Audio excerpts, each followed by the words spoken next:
to say without solution, they tell them to do that. Welcome, everybody. Welcome.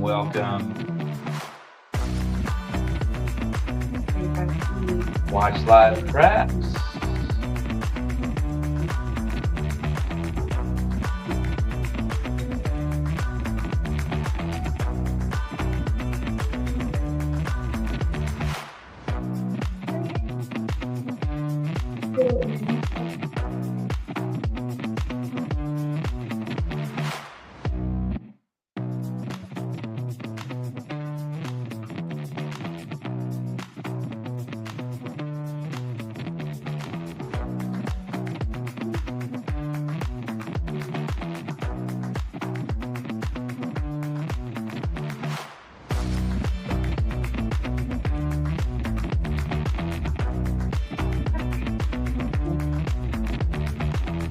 All right, Mont, you want to unmute your audio? We got Badlands in the building. What's going on, y'all? What's up, man? It's gonna be a fun night. Feel it. It's been a while.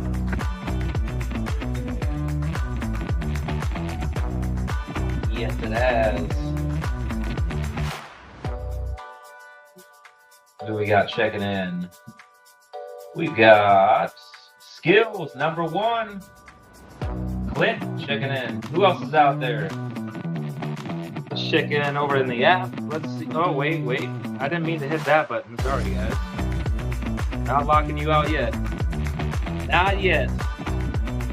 Just trying to see who's here. Sorry about that. All right, we got Buster, Matty Ice. That's a new name. Oliver Klossop, also a new name. Dice Whisperers here. We got Clint, J Bizzle, Skill, Blue AJ, Bafool, new name. Costi Carlo, Big Kitty Cat. Welcome everyone. We're gonna get started. We got Badlands up here.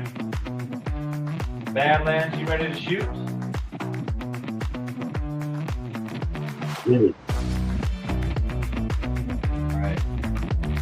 Let me get this garbage music out of here. Hold on.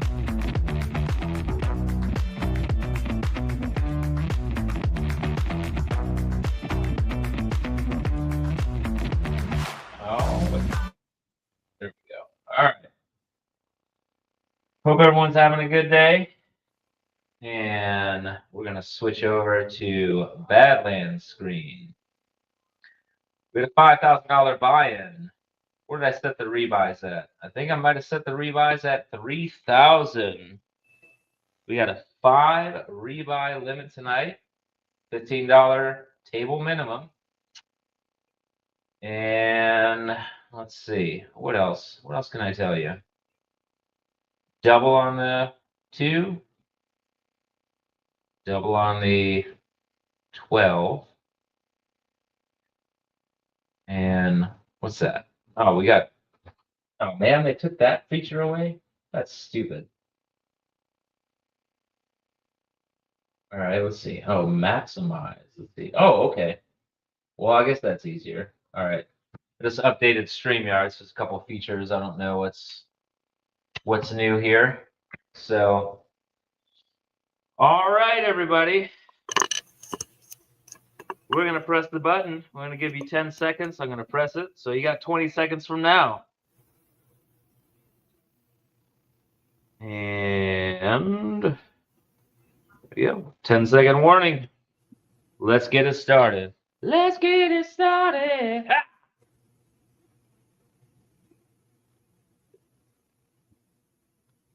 Dice are out when you're ready, Badlands.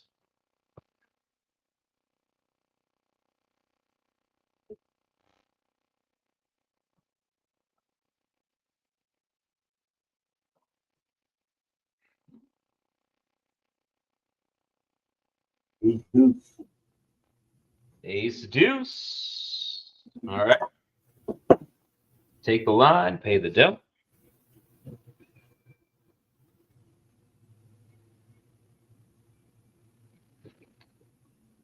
All right, so I know what I'll do here.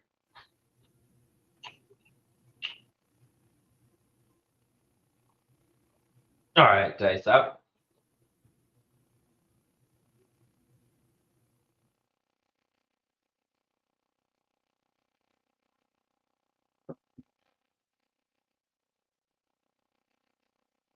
Eight deuce. Back to back ace deuce. All right, that paid off.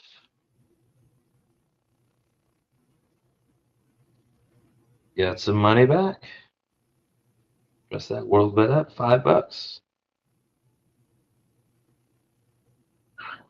Dice up.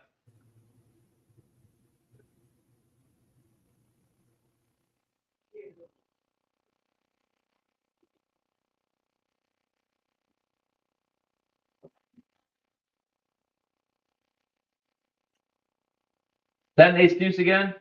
268. All right, we got a point. 268.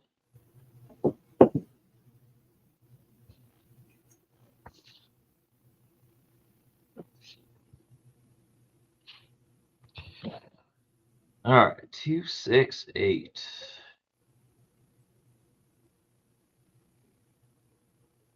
Okay, let's see. All right, dice up.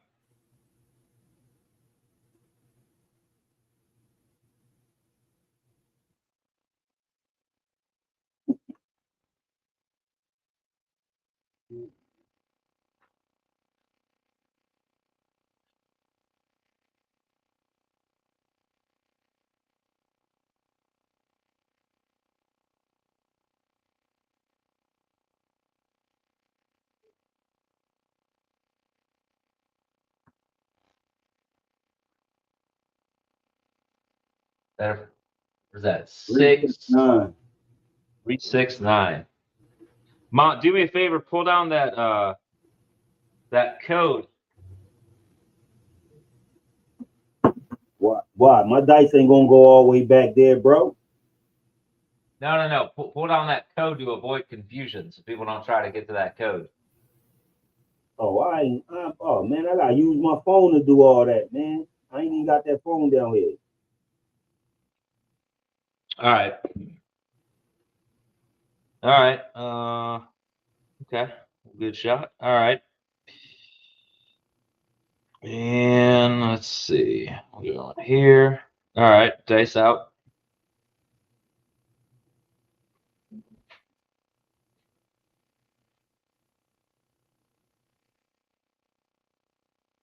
That work?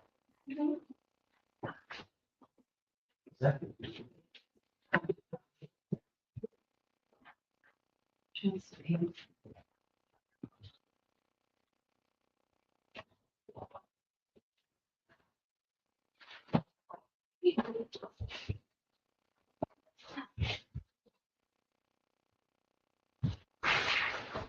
three, five. Nice.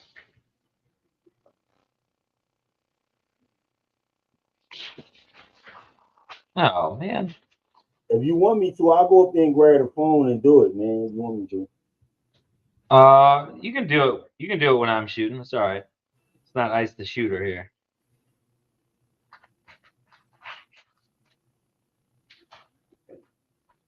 All right. Dice out. The 5-1 mixer. Get your pants on? 5-1 mixer. Told you it's gonna be a good night.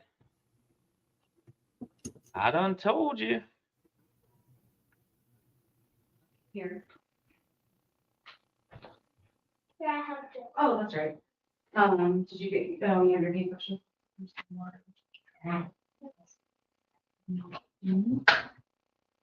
What have you looked up like? Dice out.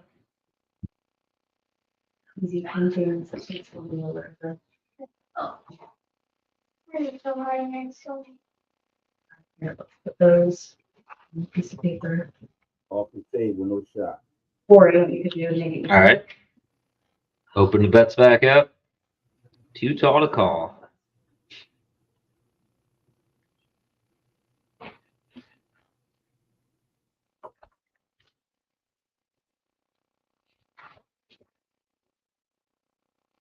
Probably stop doing that. I'll show you easier. I think my,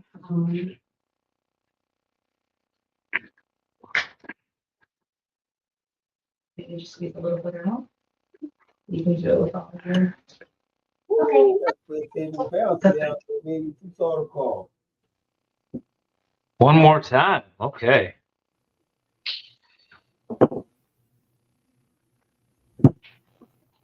I don't think I've ever seen that from you. Yeah, we got some Action Jackson down there, baby. You on your bouncy side tonight? Yeah, and I'm shooting left-handed too, so.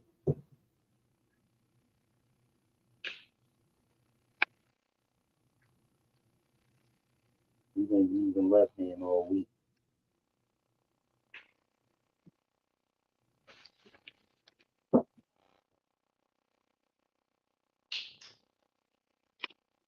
Three, 1, 4.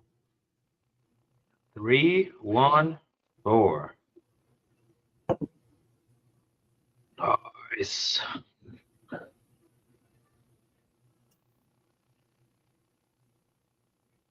Don't let it go to waste. All right, we're live for the small.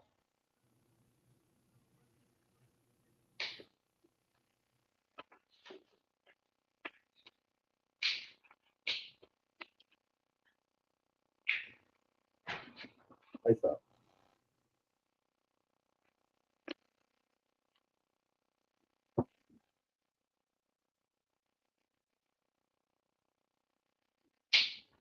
Three, 4, 7. Oh, all right. Quality roll there. 8 rolls. Not too bad. All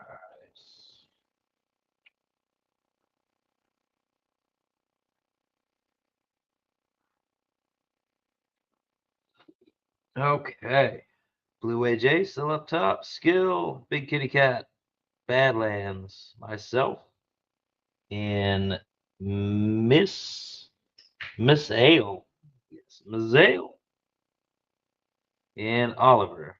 The top 7, all on the green. The rest are on the red. 14 people out there. 10 people active.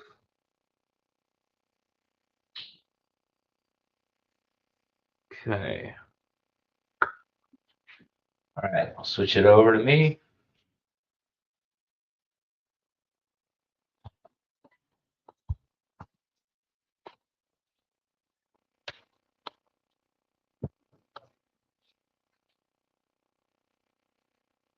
Right. As always, don't want it to come out.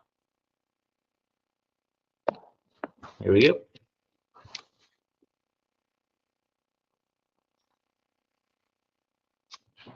And back on that 8, 5, 3, 8.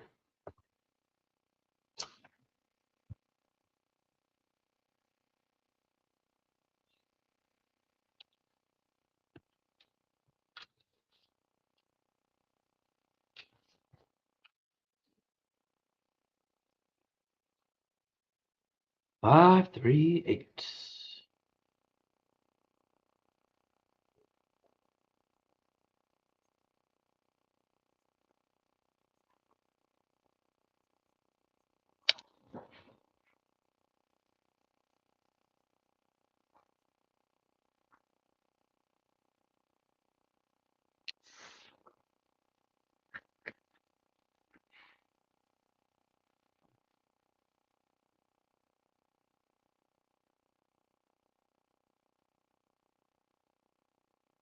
See your grip getting better, man. Oh my gosh, yeah. Pays off. PSO.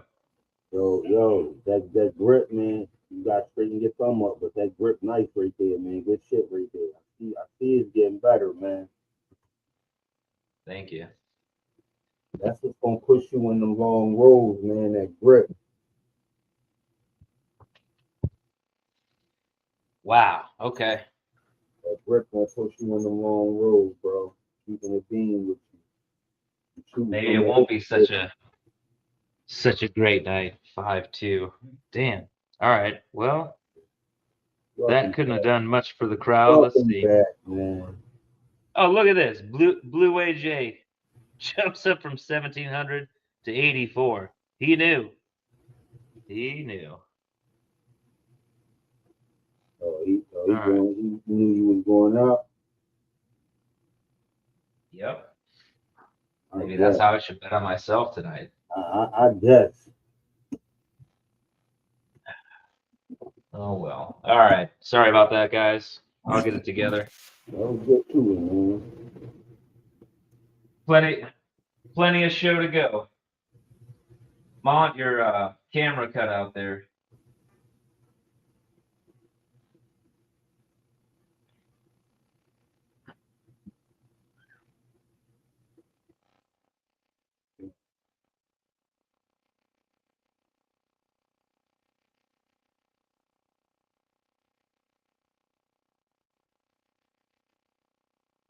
CFOs come in bunches, man.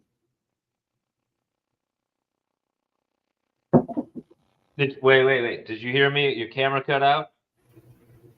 Oh, my shit cut off. Oh shit. You can go ahead and I'll call the shoot it roll. over. I'm shooting it over. All right. I ain't know. All right, lights up.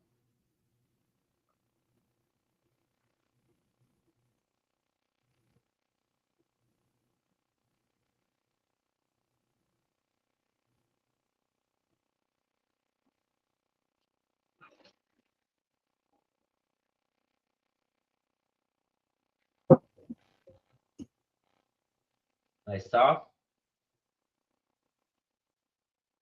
325. 325. All right. Out on the 5.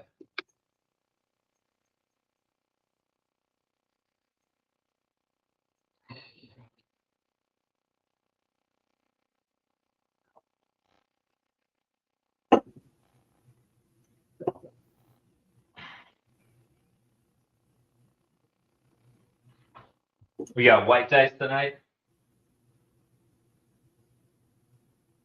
Lights up.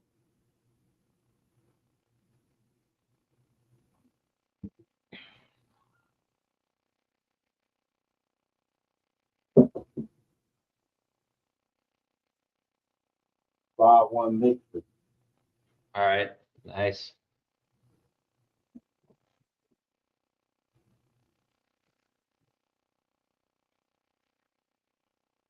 Five, 1.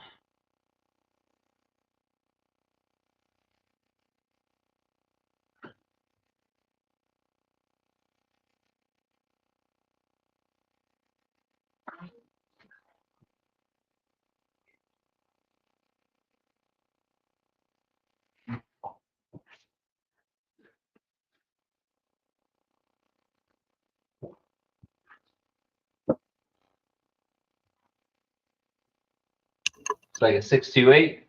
I don't know. I can't see it. Yeah, that's what it is. 628. Nice. Good hit. It is.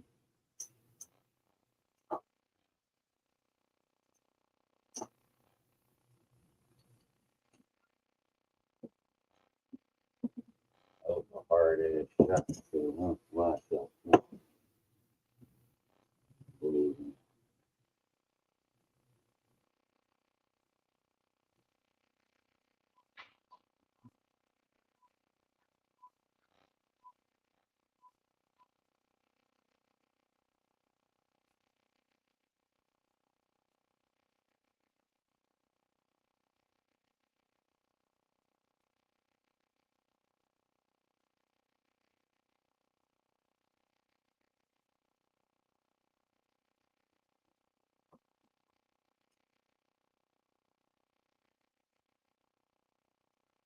$40. Nice. 5-4.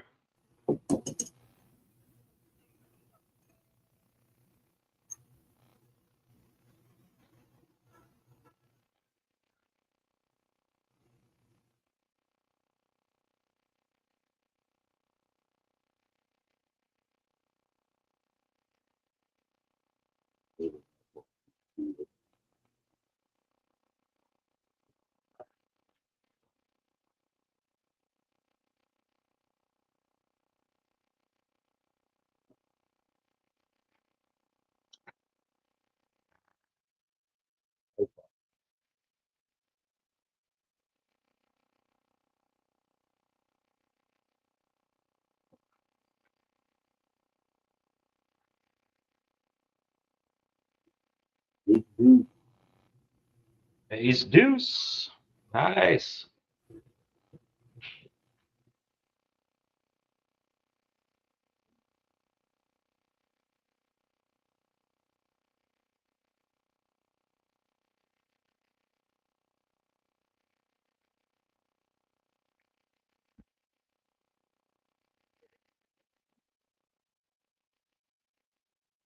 Ooh, how's it going?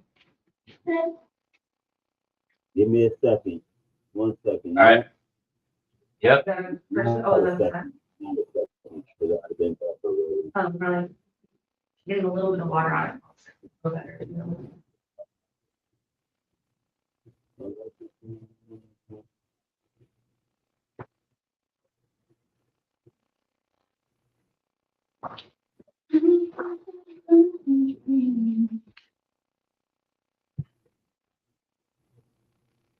All right. Who else is out there? I got 6 people watching.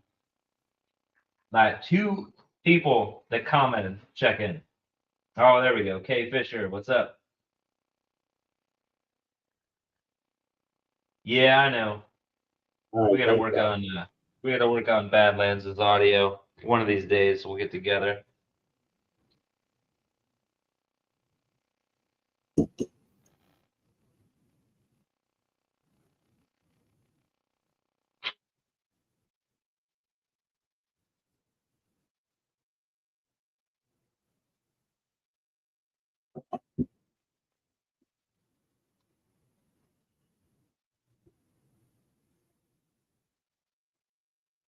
Six, 8.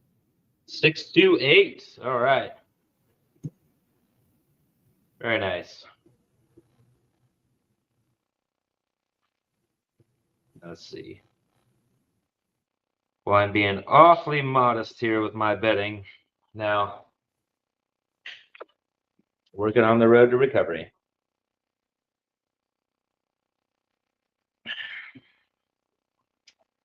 Mott's what you call a rescue shooter for me.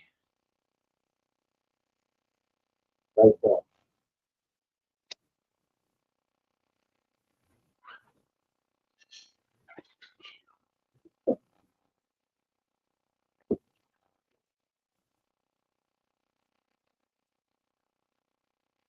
One, 4, 5. Nice. Frontline winner. 145. Nice job, sir. All right, we're going to stay working.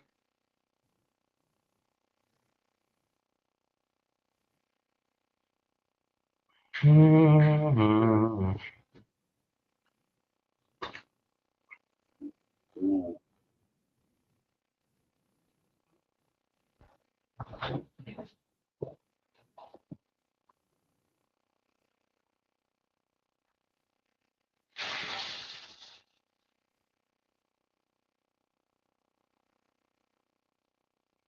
Like that.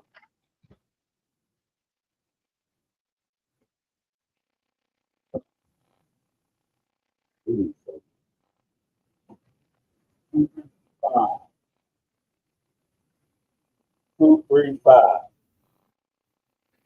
235. All right, nice. All right, yo, I'm gonna put my audio better. I'm put this in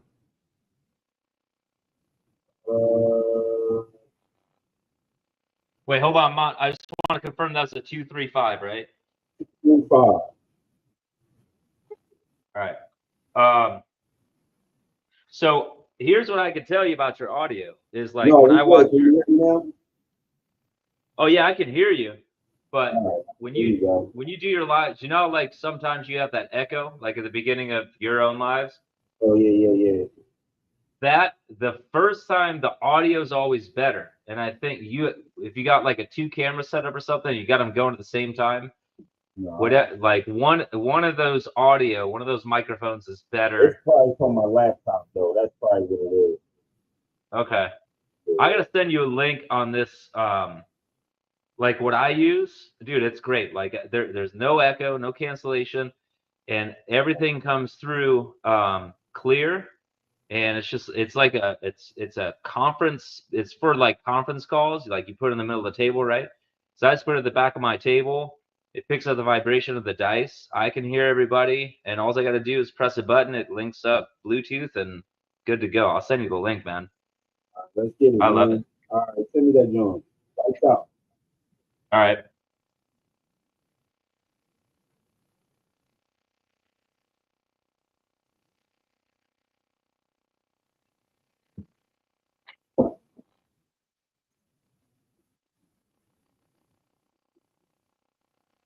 One mixer.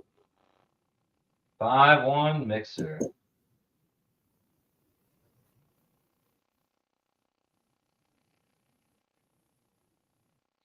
So I'm gonna try something real quick. So you got that other camera in there. So here's what I'm gonna do. I'm gonna. On my lap, the camera into my laptop right now. That's it right now. I ain't got everything. All right.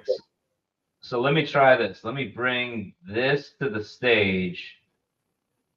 I'm gonna mute your current one. All right, talk real quick.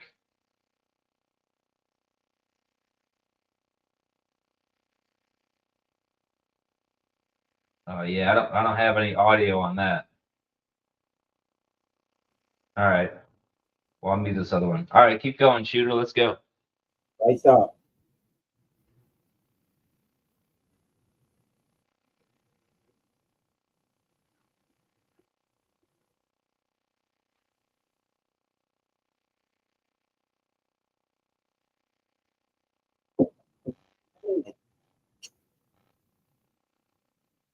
Six 3-9. Nice. 6-3, Nina. All right.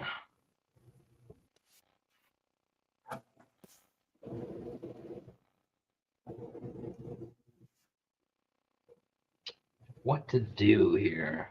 Yeah, we didn't lose that much. We all right.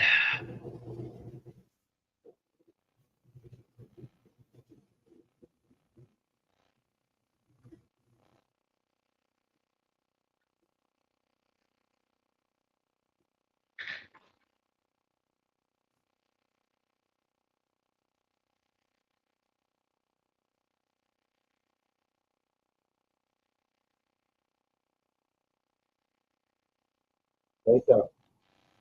All right.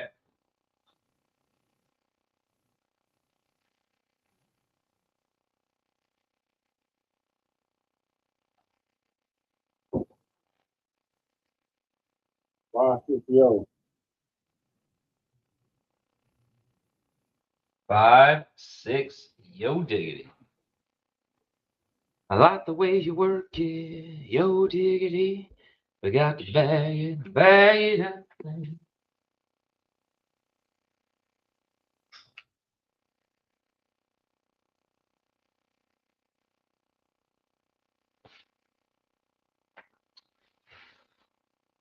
Splitting the sisters. I like it. Little spies and nines.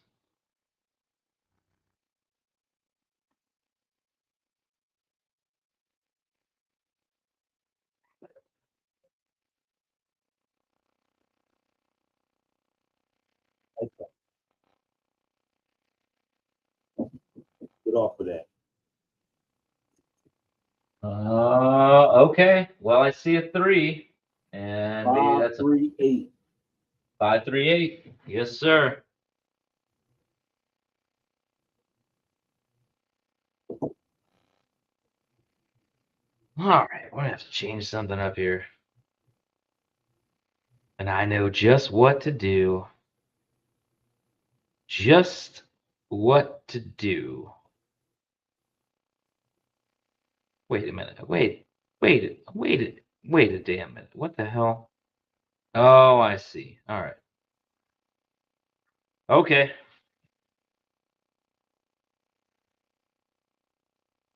Lights out.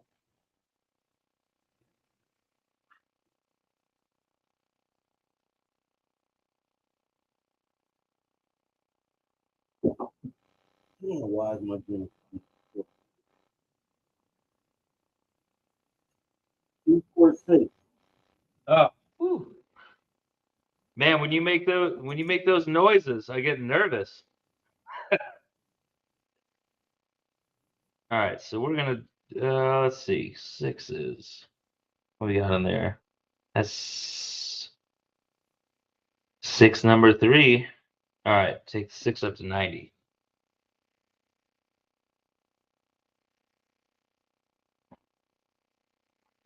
Oh, two. Oh, yeah. Like that.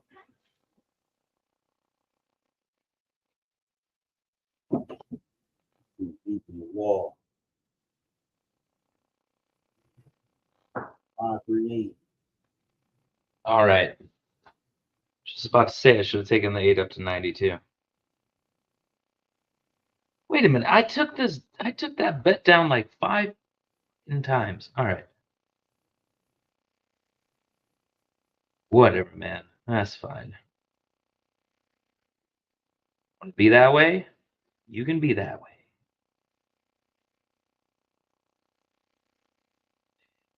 All right, let's go. Like that.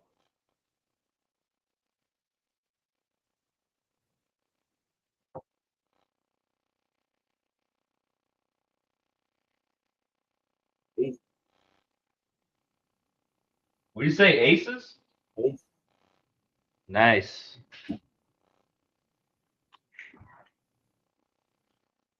Yeah, Clint Jeremy, he's got color up. He's got some very easy to understand strategies. I like them myself. What I like about him is he'll let people, write in with their strategies and he'll put them to the test. So I sort of like that. So yeah, he's a good guy to follow. Basic understanding of the game and sometimes advanced. You gotta check out Waylon if you haven't checked him out. He's a strategy master.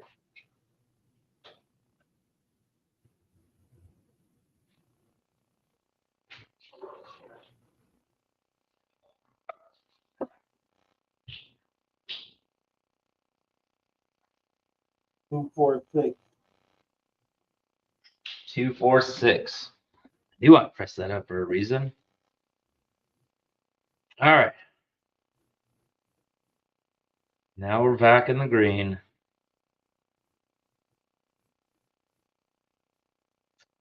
Okay. I'm going to stick there. Let's get 2 hits. 2 hits, then play.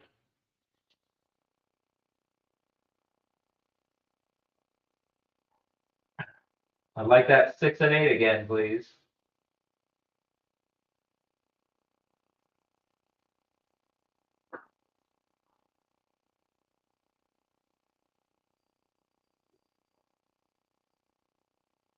Like that.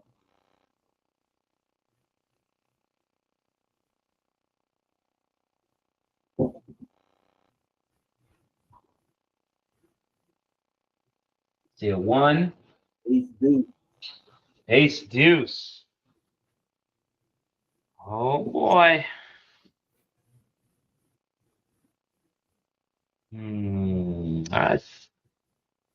I think me knows what's just to do here.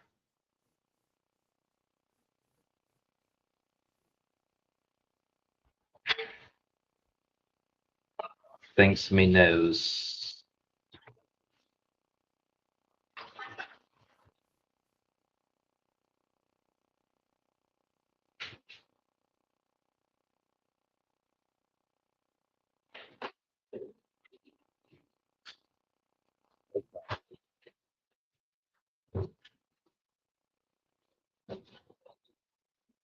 Just some corn syrup. You need corn syrup? Yeah. This One finger's seven. Oh, 617. All right. Hey man, that was a good roll. 19 roller. I was just about to shout out. We have a request here for a hard 4.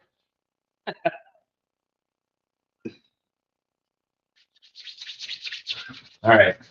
Well, let's see. Can I get it together here. I'm definitely going to do a 1 count on myself, unfortunately.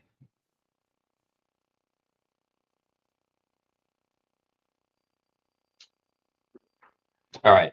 Yeah, great roll, Mont. Appreciate it, man. Thanks. Rescue shooter. I was back in the green for a split second. Made $6.95 on that.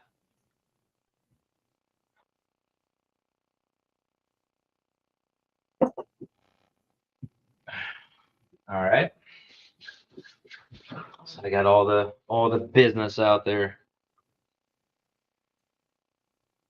Okay, guys.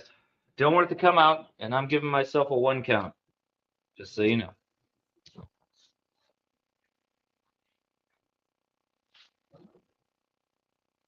All right, we got a 6-2-8.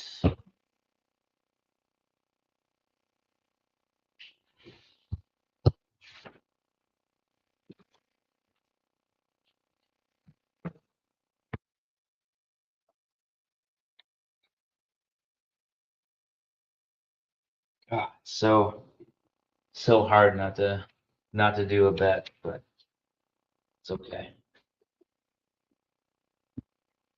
All right, think about it. Think about it.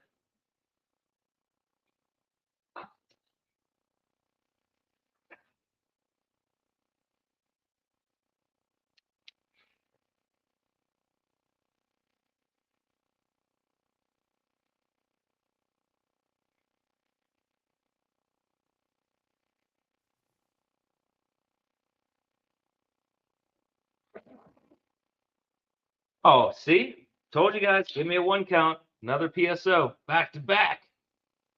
Jack. Wow. Really demonstrating my skills tonight, guys. Oh, boy.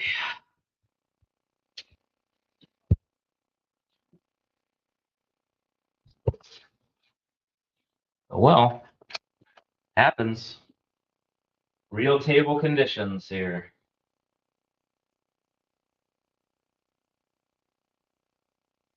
Good, Clint. I hope next time pass the dice. No, I probably should tonight.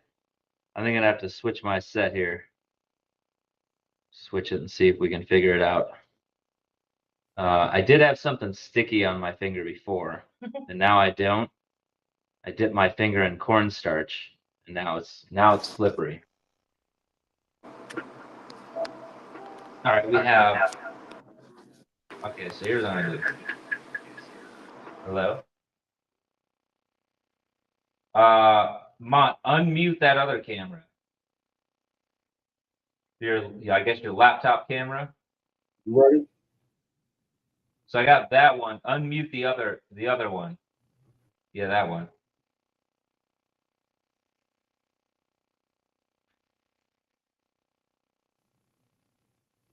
So I've got your original camera that you're in. I've got that unmuted now. So the other one that doesn't have the video, that's muted. Can you unmute that? I'm using the one you see right here. Can you hear me? Yeah, I can hear you on that one. All right, well, that's it right there. All right. Well, all right then. All right, let's see. So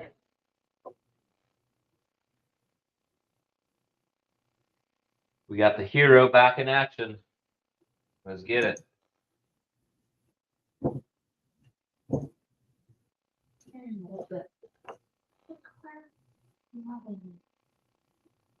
Beautiful. Right up. Ooh, that's great. Nice. What's this over there? Bush? No, the cloud. Oh, cloud. Oh yeah, like the sunset. And no. 5, 6, 7. All right, 5 deuce. Yes, give me 1 second. I'm almost done with this. Let him. 5 deuce.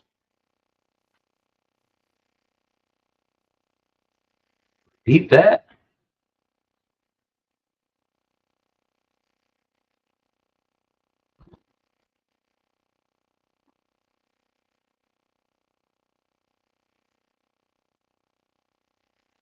Can you back out real quick? Yeah.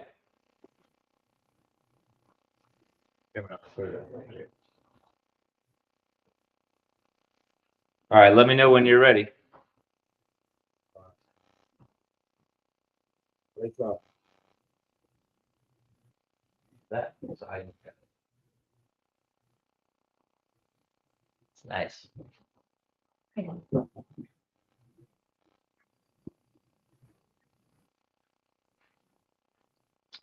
One mixer.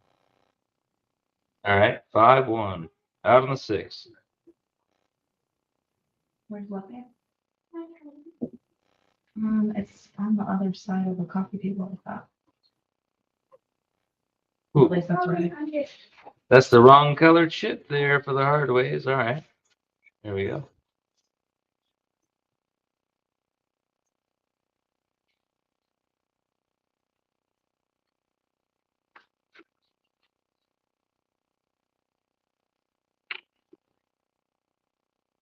Right side.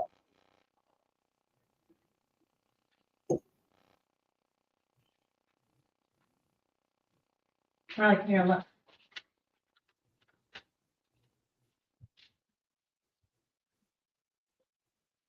That sugar needs.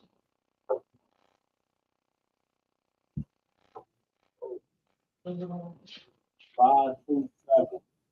Uh-oh. Whoa. Okay.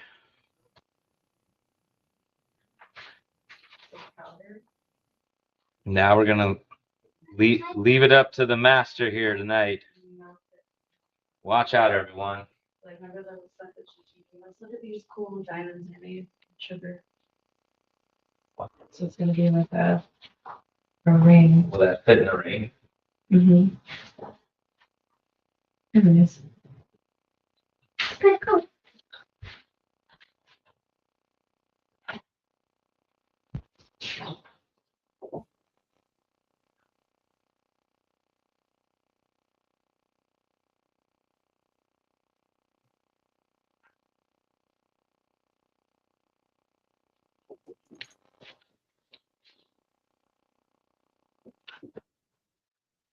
Can I demonstrate one of those on camera? Demonstrate what? One of your diamonds.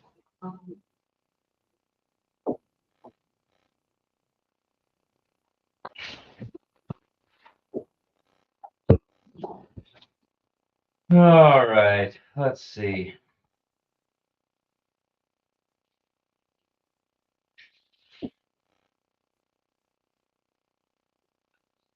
Just want to give a quick plug to the Mars and Benny Cookie Company. Let's see. Get that. See what that is? What does that look like? Diamond. Try and get it closer. Looks like a diamond. No. She made that out of sugar.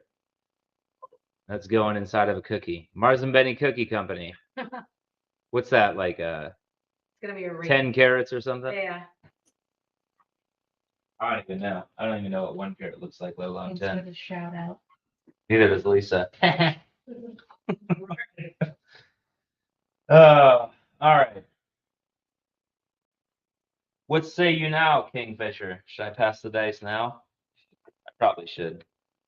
But we're going to figure it out. We've got all night. No place to go except to bed. So. Are you off tomorrow? No. A normal work day? Not quite. No, you weren't just kidding.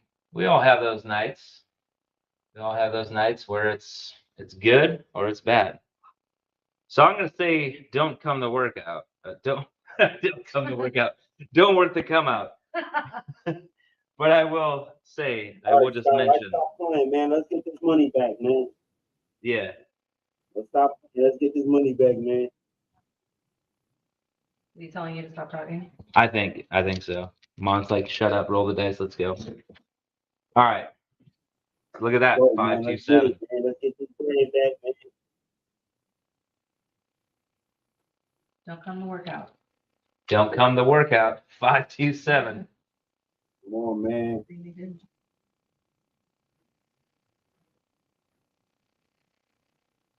Oh boy. All right. Repeat our bets. And $5 on the shooter already. Don't tell me I gotta bring myself back. I hope not. I hope not. I hope we can get it together. All right, we are out on a 9. You We only got gotta give me half, man. 639.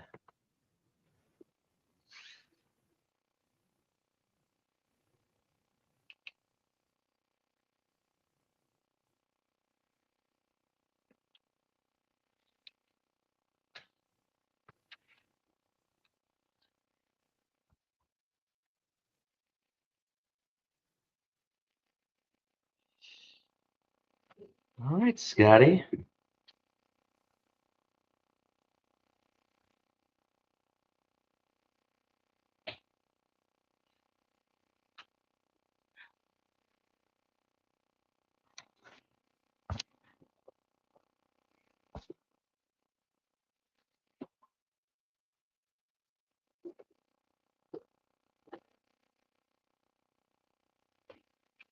Using them fingers at the same level. There you go. Go, man. Wait. 516. There you go. Got past the hardest one in craps.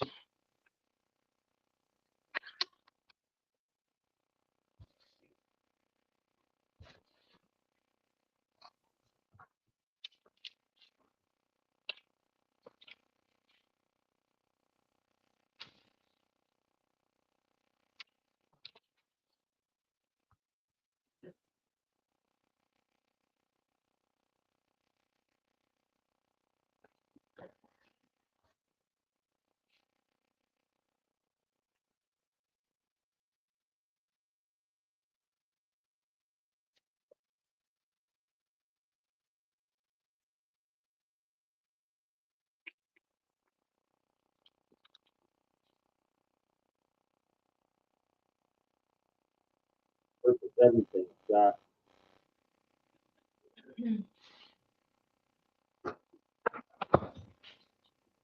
538. I'm talking about that shit will push you on the team, so let's go, man. Don't worry about them shits down there, man. Your hand I'm not. You're gonna take care of all that. It's helping me rediscover my landing zone. Go, man. This is that.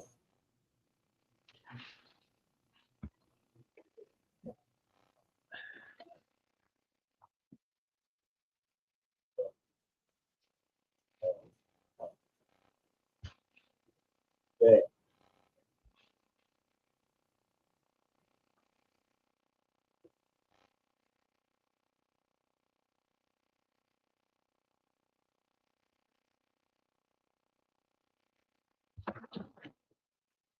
415. Talk about it. In that same spot. Man, that landing zone is everything too. Man. In that same spot, man.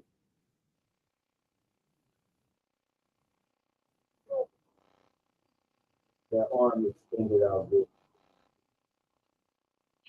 Oh yeah, I always forget about that.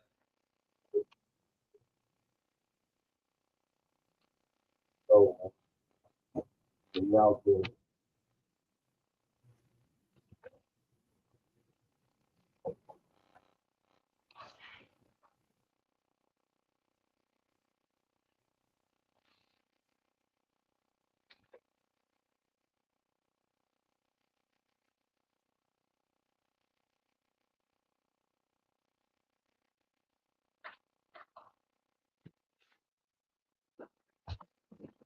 Pause. 516. Pause.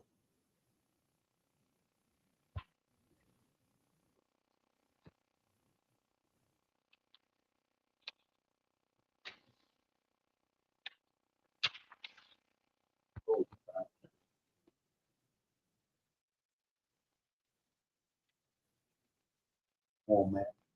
Work out. Let's go.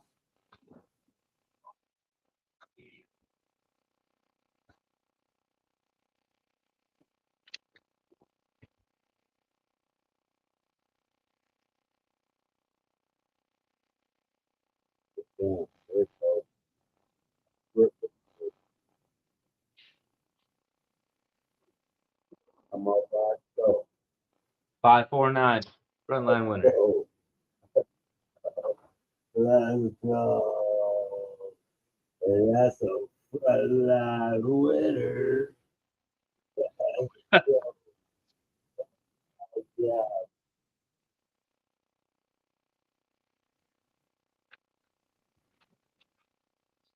Oh, man. Yeah, their dice. Get over.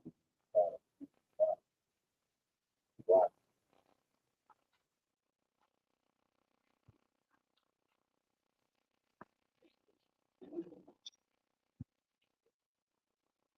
Turn the fan for a minute. Mm-hmm. We love that. Everyone loves the fan. You're right. Puts them to sleep. Sorry. So, man.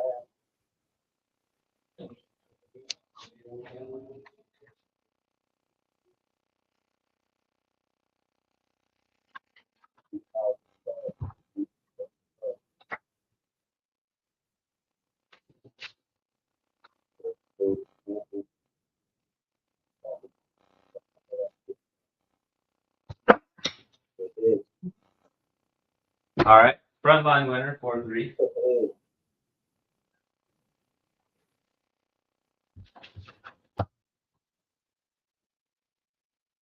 4-3.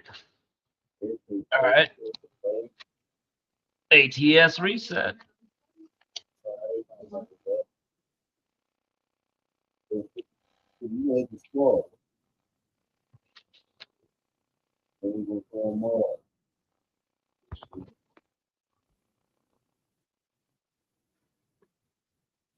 Okay. Well, let's pretend like we're starting all over.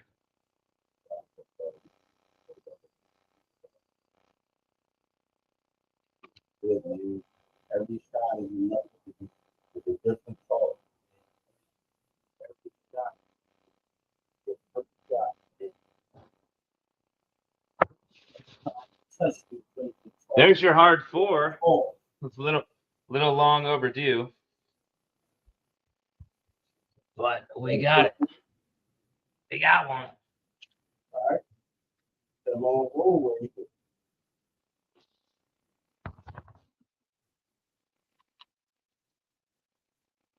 Boy, Now what?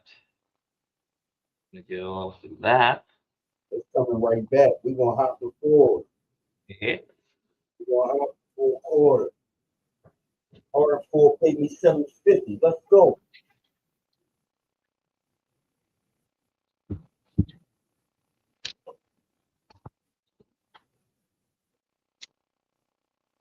Oh, man.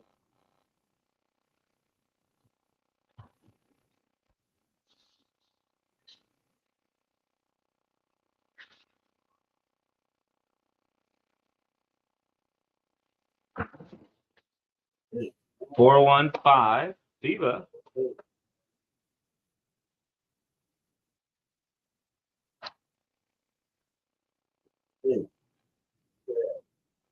Perfect landing. They not in the way. Oh, stop.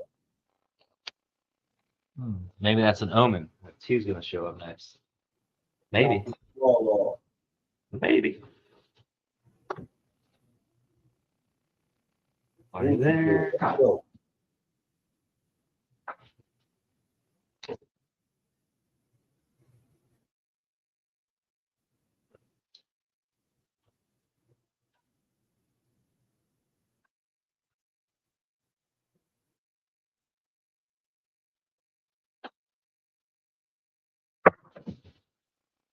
Six one. All right. Shooting, man. Brought me back a bit. Hashtag. Let's go. 11 rolls. right, let's get these numbers done. I'm down 10 left.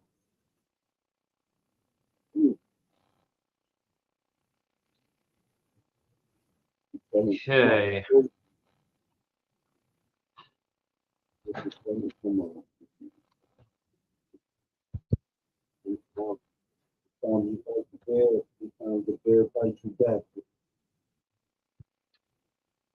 All right, let me see. Hang on a second. I gotta see. Oh, See if I can. Let me see if I can turn your. oh. Wait, hold on. See, I'm gonna turn your. Automatically. Use my background. All right, I'm gonna turn your mic volume all the way up. Can you say something real quick? Oh, my mic? Yeah. All Oh, right. you can hear Yeah, me? that's better. Is that better, you guys? Can Hold on, you hold on, hear me? hold on. I got you. Can you hear me now? Oh yeah. All right, let's get it. All right. Wait. Talk one more time. Sorry.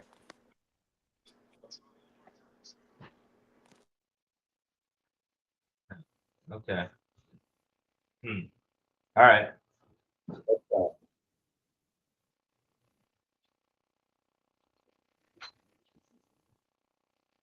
I see you working on that great stuff. Let's talk about Oh, shit.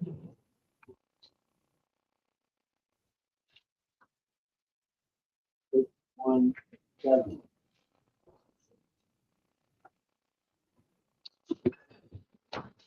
Okay. 6-1. Yeah. For a second, I know. I don't know, man. Let's see. I don't know what happened.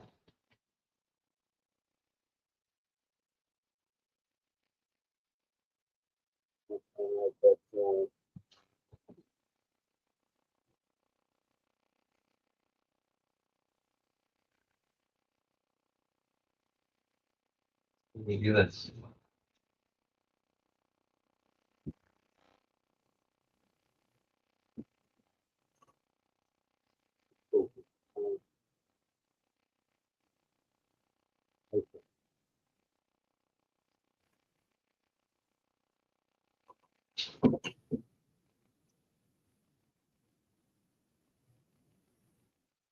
Ace, 2 I, zone, bro. Wait. What was that, Mont? Aces.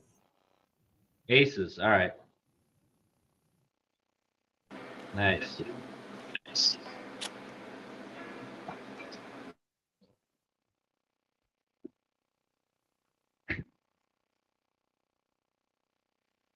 All right. So that world bet 15. We're on our way.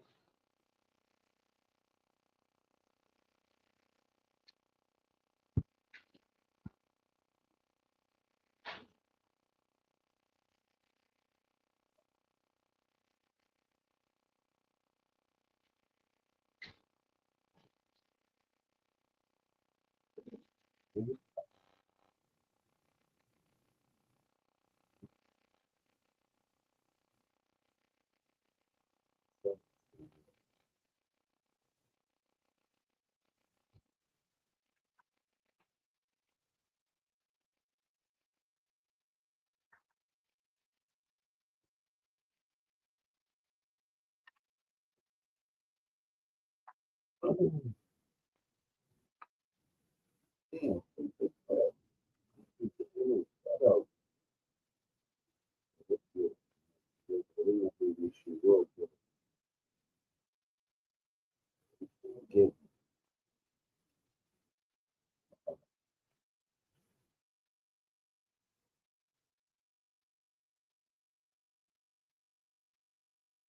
Get that.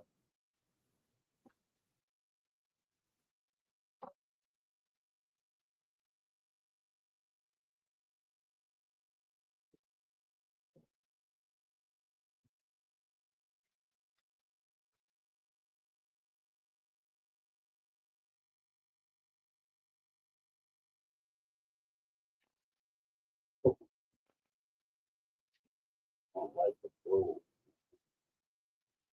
639. 639. Nita, we got a point.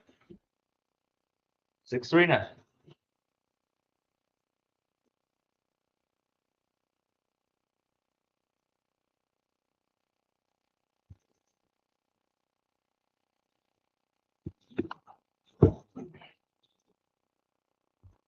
What's going on, George? Welcome.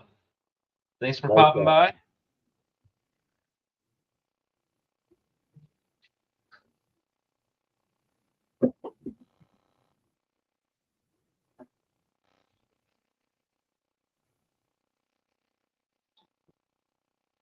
Hard 10. Was that a hard 10? Hard 10. Nice. Clint, if you haven't subscribed to George from CY, you got to watch him. He does, I don't know where you're at, but usually Eastern time, he's usually on around 10 or 11 or real early in the morning, like 1 or 2 and 2. But he's got some great advice and he gives good feedback. You ask him questions, he'll answer them wisely. He's got some good content. Lights out. Kevin Scott, what's going on, Dice Whisperer?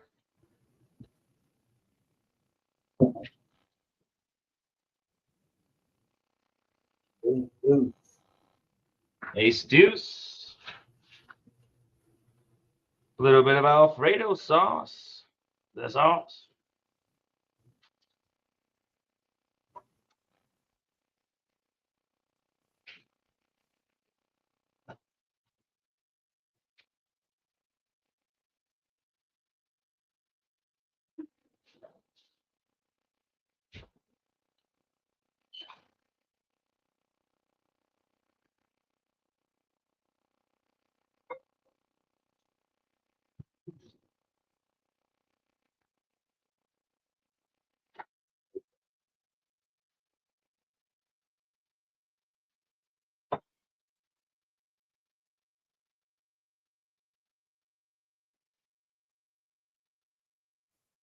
Hang on. Oh, why did Just on your book bag. 4-3?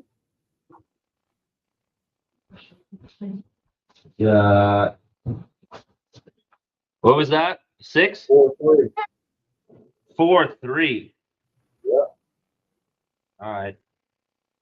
Look at it. You see how they split? They split so crazy that should have been more than a 4-3. That should have been 5 4-3s in a row.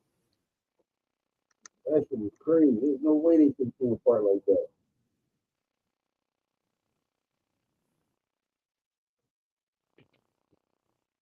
Yeah, those dice split for sure. You know what they All right.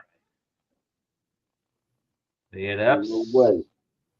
ups and downs. Hold on. All right, this time we're getting up in the green and we're staying in the green this time. No more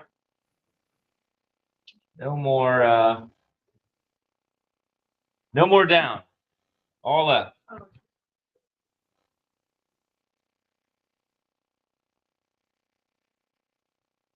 All right.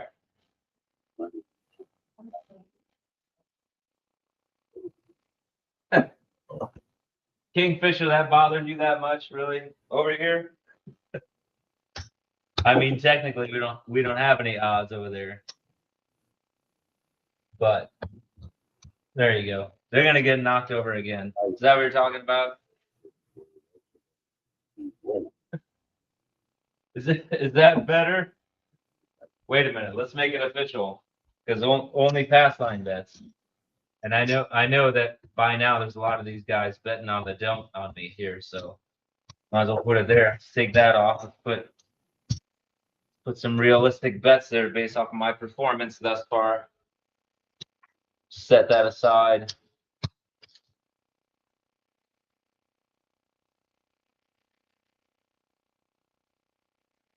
Who will clean that up? Dealers aren't going to clean up your pass line. They might ask the person. That's all right. It's okay. I get it. I know. But by the time I come all the way down to the table and try and fix that, you know, it's just more mess. All right, here we go, everyone. Don't want it to come out. Strongly advise you to not, but the hard way set worked out okay last time, so I hope for the best.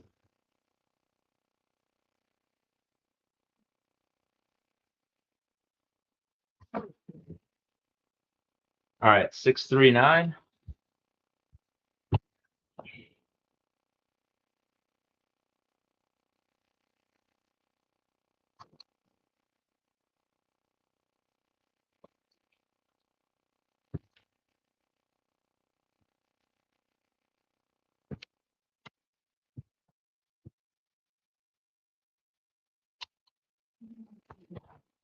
Let me come back down to the table so I can get these odds placed properly for you.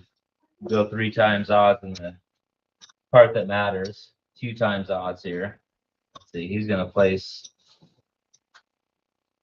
Sure, he'll put odds back on the don't. Let's put some of this don't action back up here.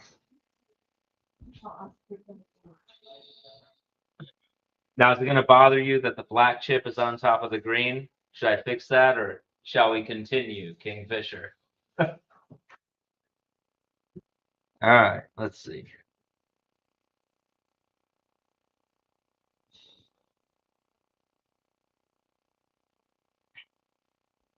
All right, dice up.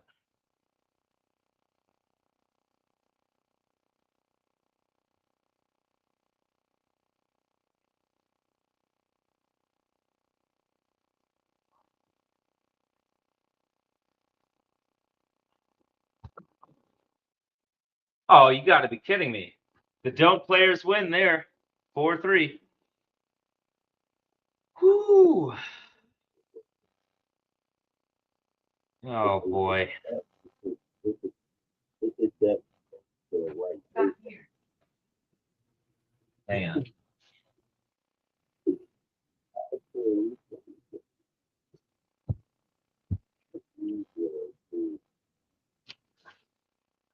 All right, man. Let's try pretty. I'm down to $1 million. Million. I mean,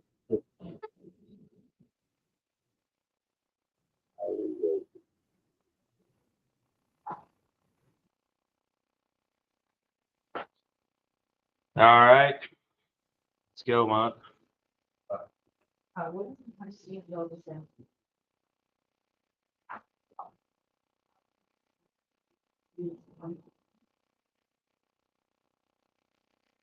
Ace. 5. No. Oh. Nice off. All right.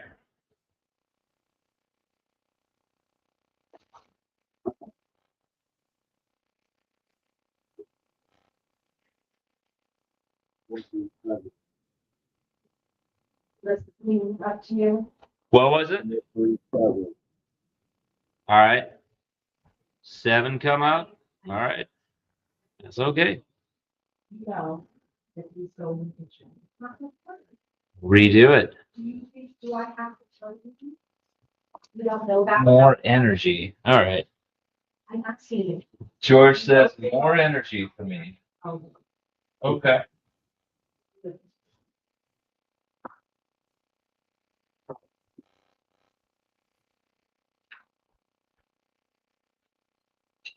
One, 4, 5.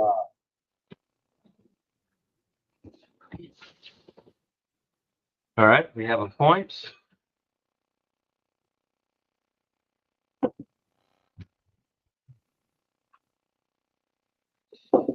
One, 4, 5. I can't even say it anymore. You don't know by now. And you're not gonna know.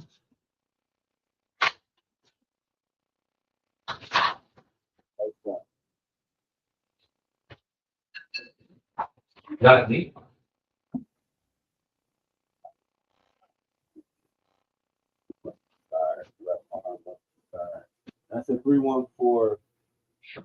314.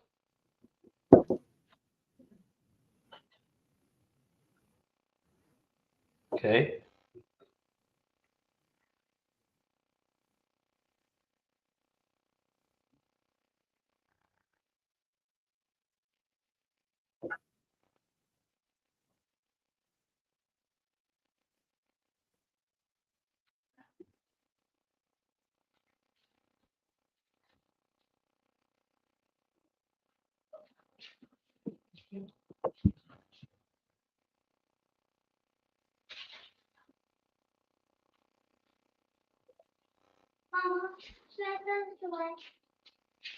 You can keep it over there so we can use it again.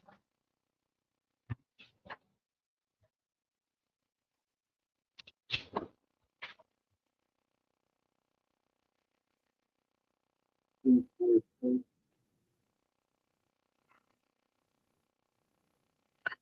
You said 246? 246. All right.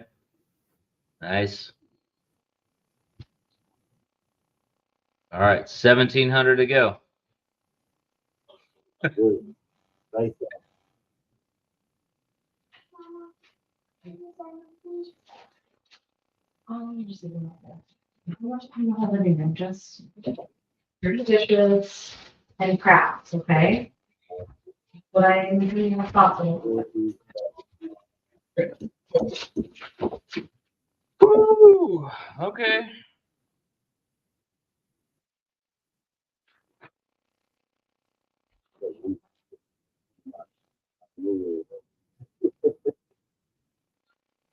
Oh, man. All right. Let's see. Yeah, I wasn't working on it, so I already know it, man. I'm just, that.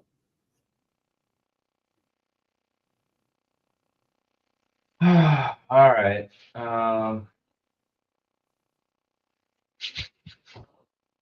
right. Last time I cleaned all this up, we got into trouble, so we're gonna leave it as is down I'm there. gonna go right-handed before I get out of here too.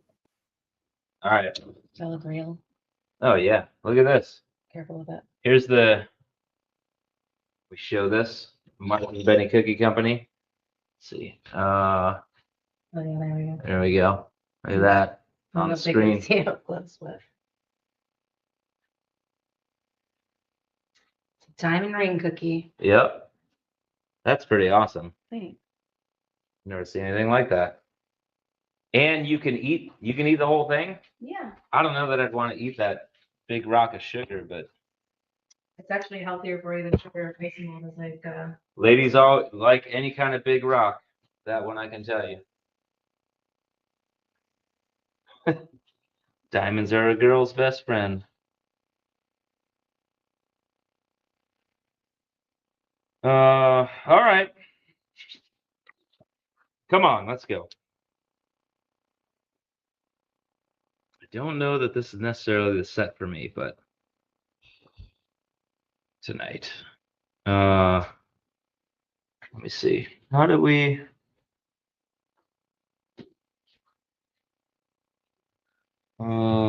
Four threes. Okay.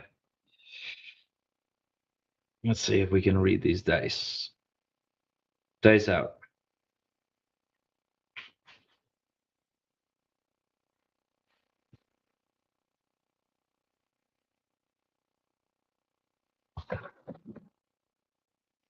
5-2.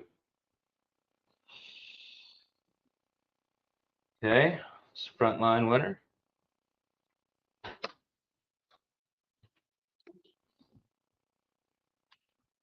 Tried more energy. I got more spin out of that, George. I don't know if that's what you meant by more energy or not. Shed a little more light on that for me. Lay the 10. Dude, lay the back wall. I mean, for real.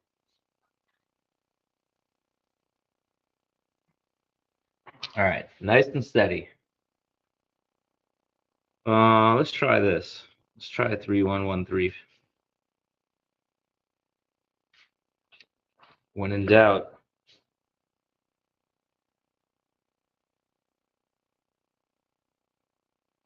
Mm-mm.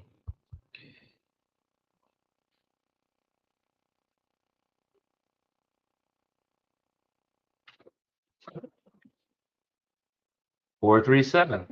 That's not the ticket either. Well, at least we get plenty of opportunity to audition these dice sets. I made $10 in the meantime on myself.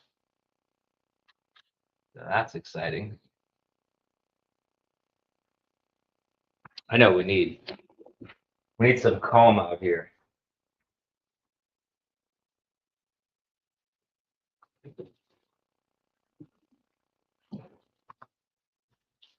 It's storming over here, so maybe that'll help calm the dice down.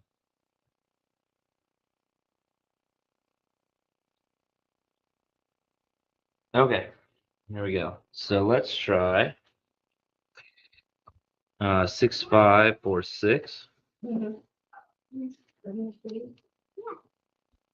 real ring. Let's use this.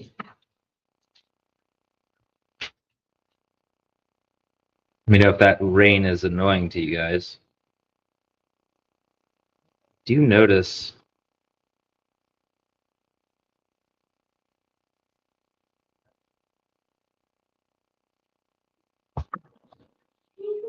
All right, we have a hard 8. You want to like this? Stick with that set for a while. No.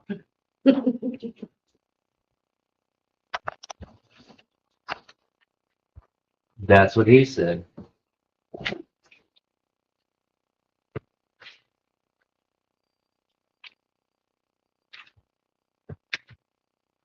Okay, hard 8.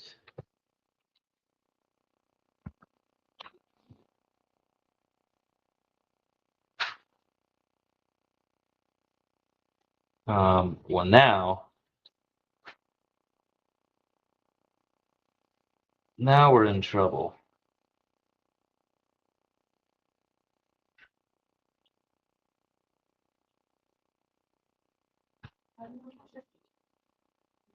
We'll get ourselves out of it. So if we got a hard 4.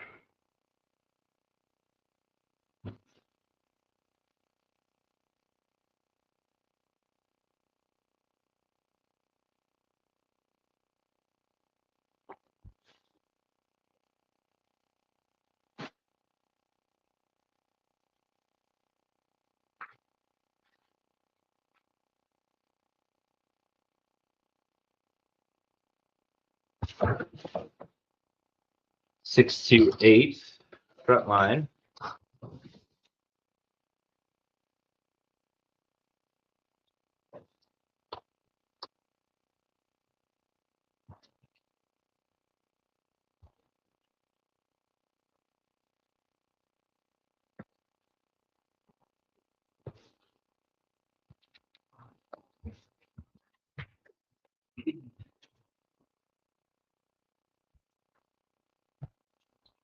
On the road to recovery.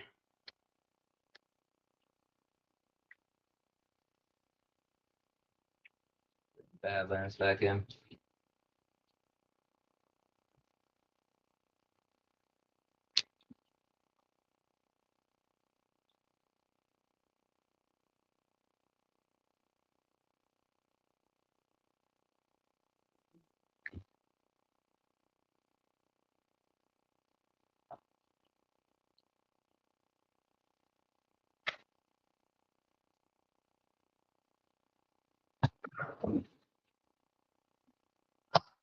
All right. Front line. 6, 1.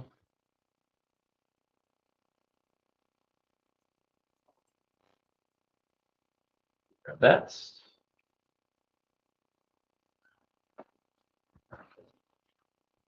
Reset the ATS.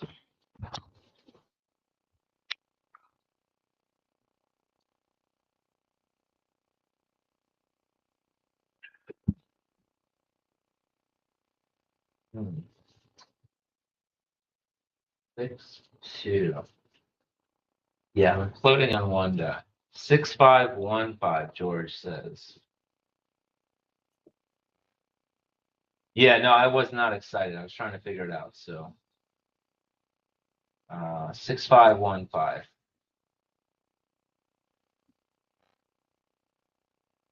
See, I'm telling you, Clint, this is why you got to follow George.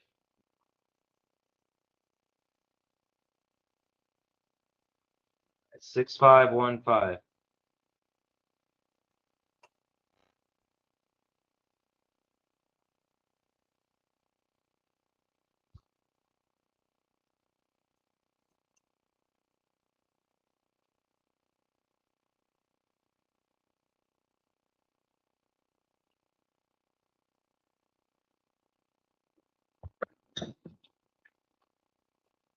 We got a 5-2. Another come out.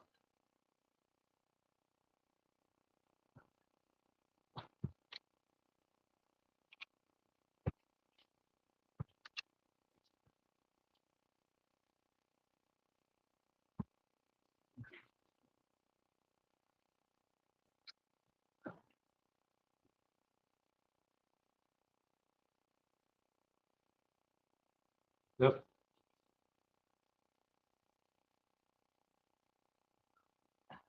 Sorry. Take advantage if you will. Let's see who jumps up here. 5-2. I'm watching.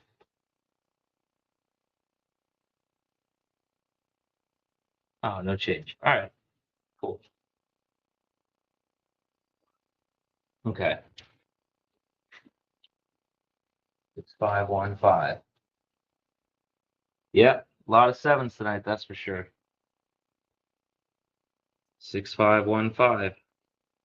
Same set.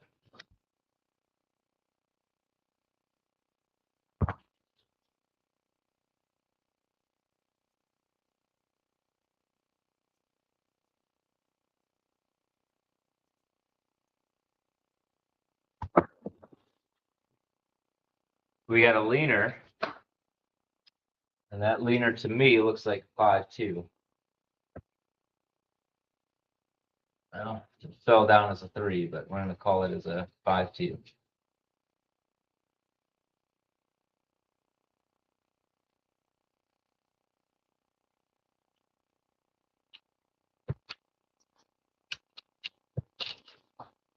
All right.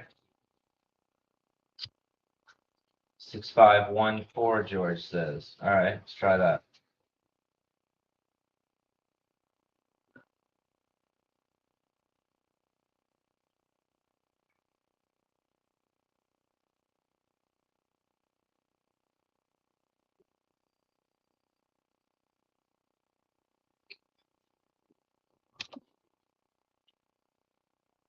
All right, we're going 6514.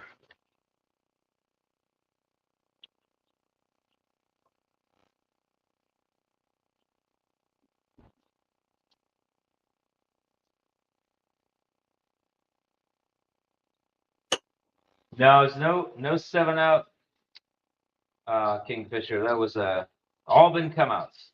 3 come out 7.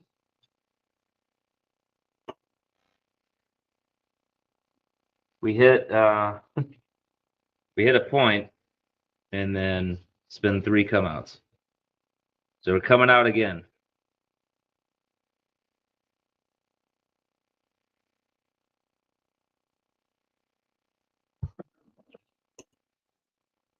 Okay, hard 6.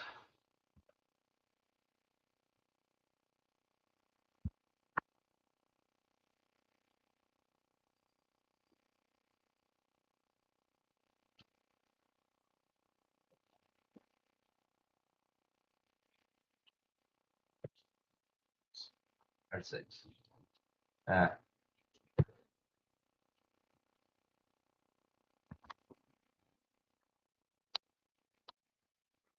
Okay. Up, up, and away.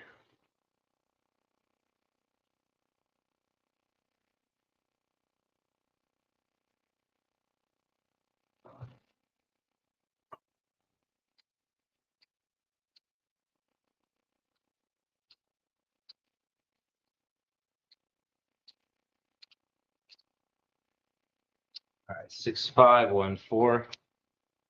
Same set. 6514. Why they call the George the dice coach. Well, The Dice Whisperer, the Dice Coach is Bo Parker. Yes. Right? But I don't know. George is the only one that's ever coached me. Not really, but just through YouTube, whatever that's worth, which is much appreciated. All right, dice out.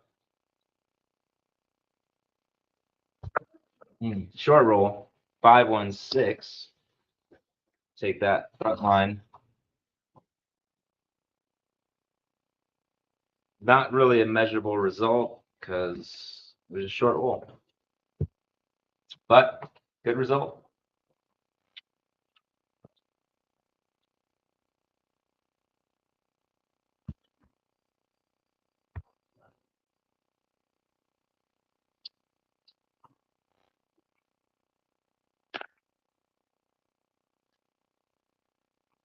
Well, George, your advice is always welcome to me. Even sometimes your late night chats on your lives when I ask you questions are always very responding. Always appreciate it. All right, George says a 2-6-3-1. All right.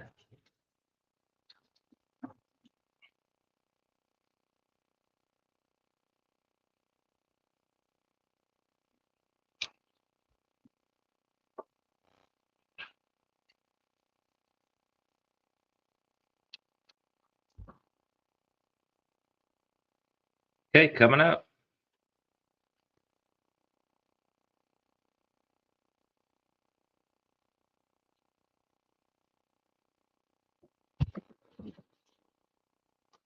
And we got a 5-3-8.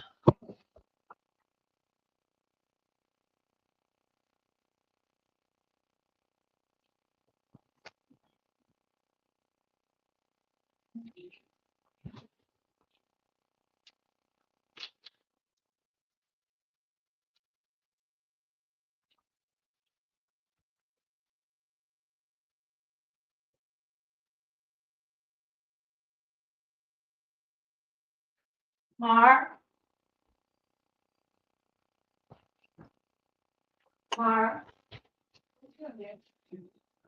Okay, 5-3-8.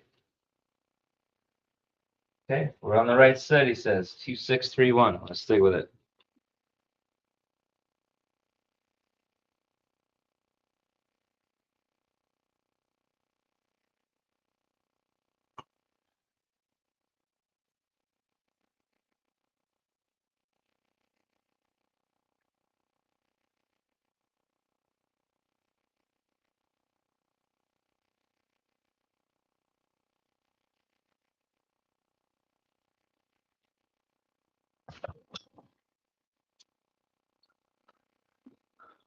Five, 2. All right.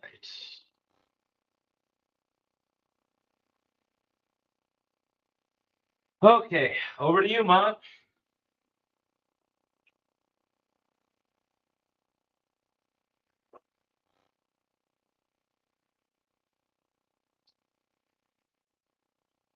Thanks, FU.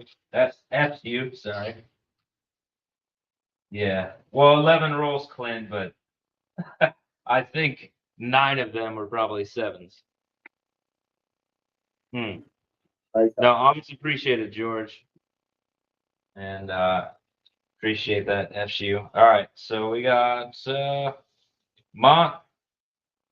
You hear me? No? Yeah, I got you. Dice out. All right.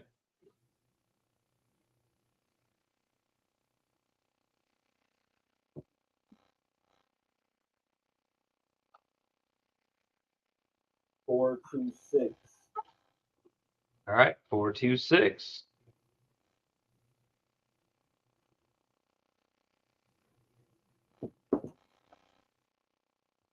Okay. What do we have to work with? Not a lot. Got a little, not a lot. That's why you're in drinker. Why? Not too many on furniture.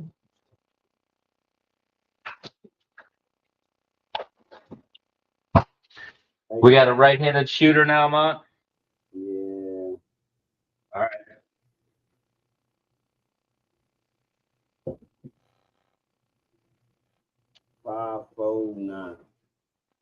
Nina.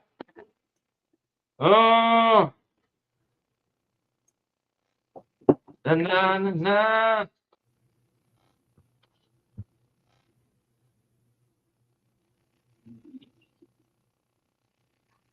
All right, we'll take that. Very nice.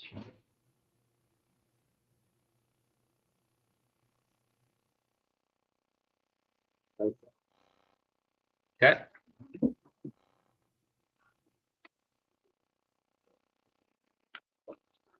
$5.09. 9. Nice. Back to back.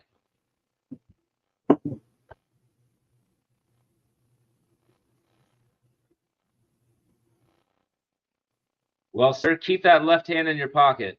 We got a winner over here. Okay. Later, Kingfisher. Not today.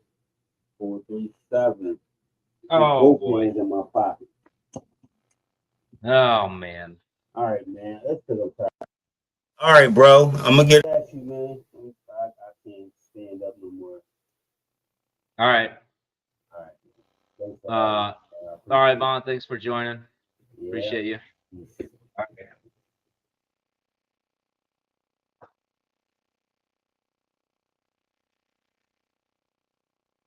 All right, guys. Well, yeah, Clint, no problem. So I'm gonna keep shooting here. I'm gonna take a short break, just for a second, guys. I think maybe Antonio might be joining. I don't know. If anyone else wants to jump in, it's on the Discord. So I'll be right back. Give me like 5 minutes, guys. Be right back.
All right, we're back. Sorry about that. All right, let's see if we can turn this table around, yeah?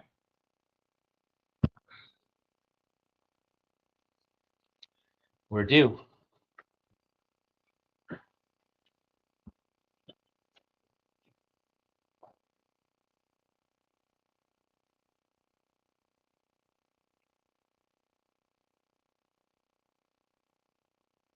Oh yeah, thanks, Marble Fork. Marble Fork's a musician. Let's check the leaderboard out real quick.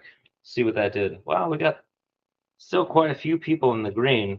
Not me. I'm way down. Got 10 people in the green. Skill left a while ago. 13,000. Let's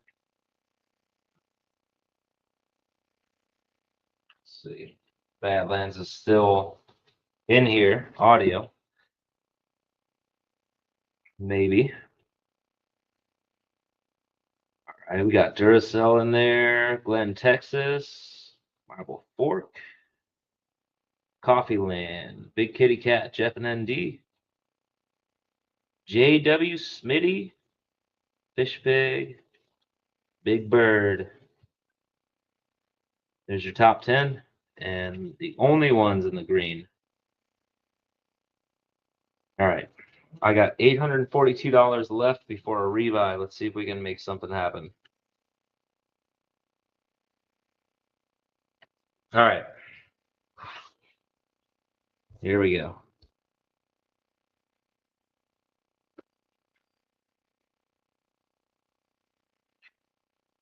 Let's go back to cross 6 set 6465.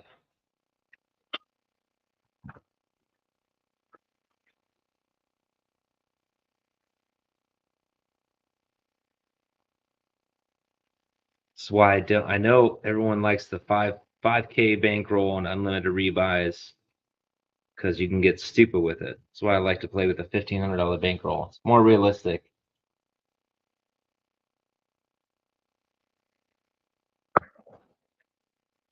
All right, we got a 415.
And we got a leaner, the 6.5 yo.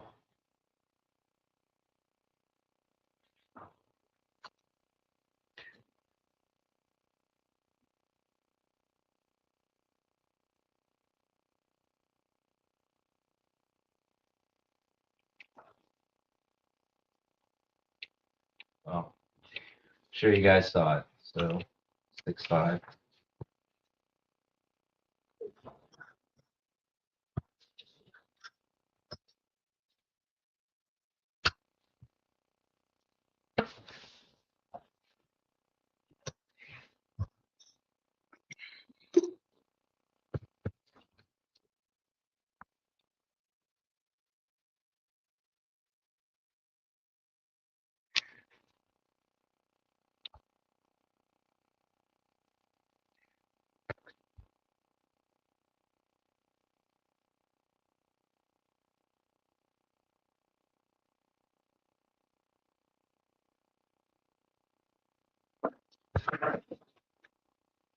$639.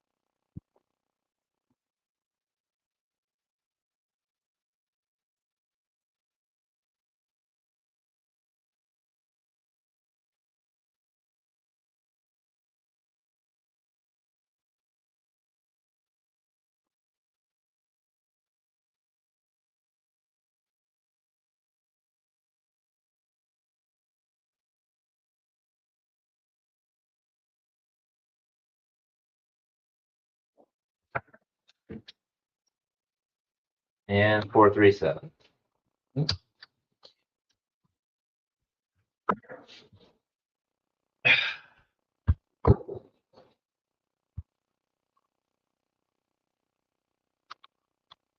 Okay, that's gonna lead us to a rebuy.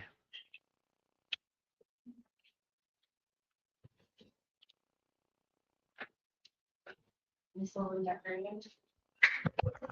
Yeah. I got through to you. Sorry. Yeah. Yeah. All right. Let me clean this up over here. Go back to basics.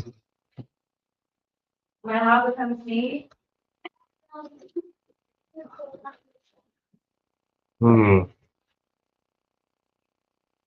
We have 212. Okay. You got $3,000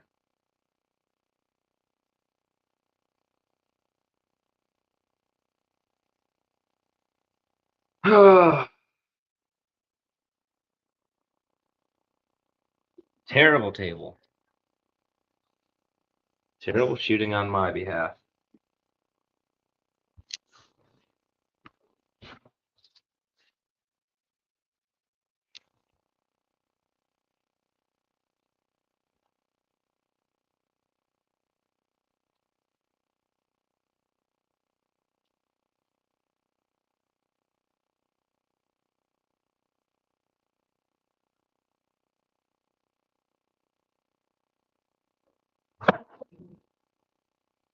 Okay, 6, 4, 10.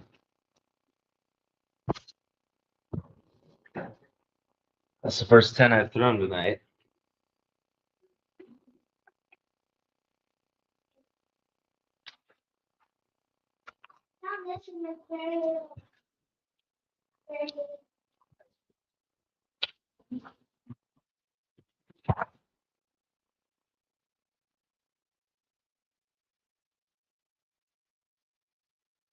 Daddy, Hmm. here comes me. Yeah. All right, a little bit. Okay. I'll be back. It's all by myself. Okay. I'll come check it out for now. All right, dice out.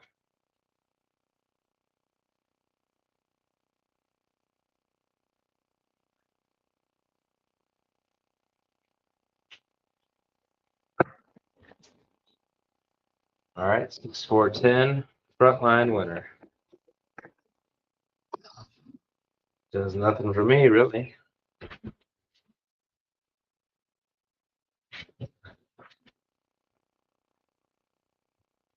All right. Come on.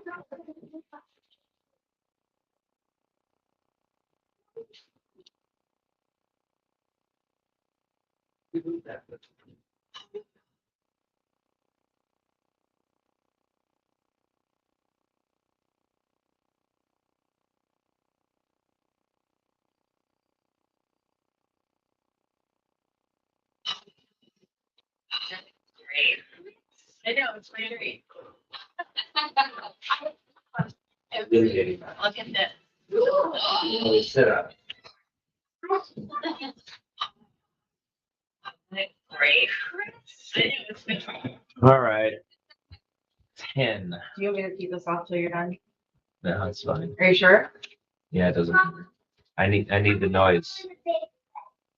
Big cup. All right, I'm gonna go with Marlene for a minute and then. Okay. All right. Here we go.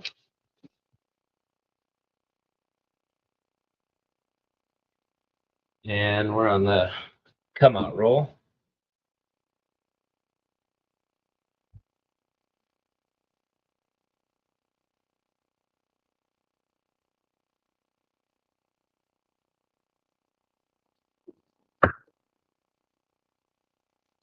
Five, 4, 9.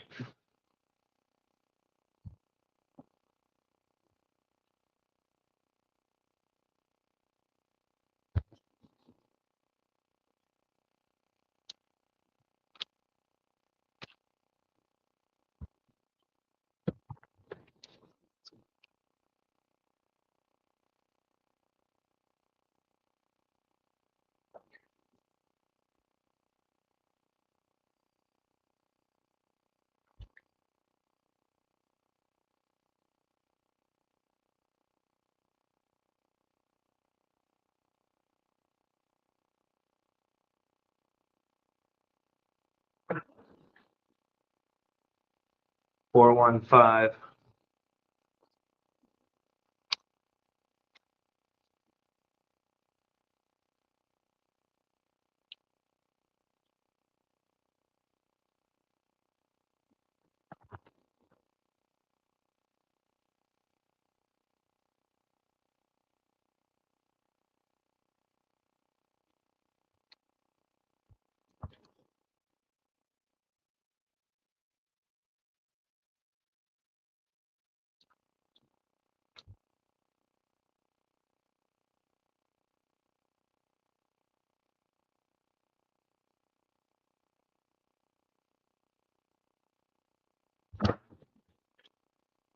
Six, 410.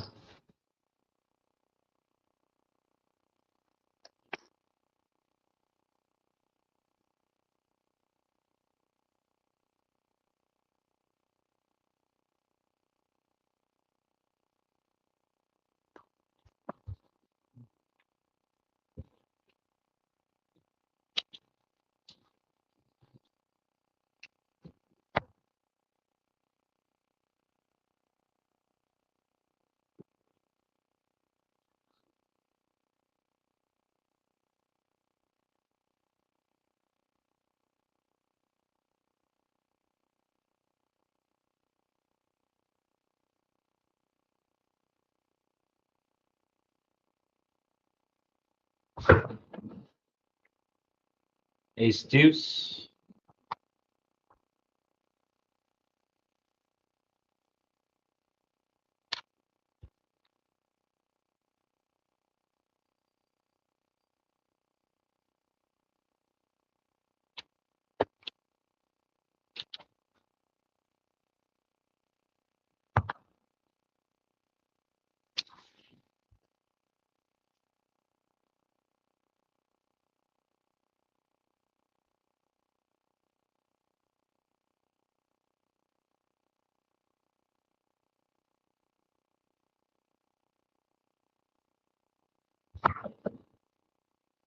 Six, one.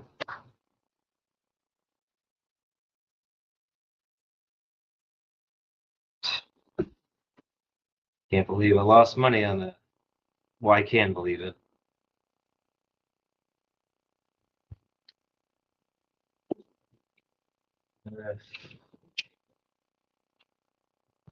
Do the right thing.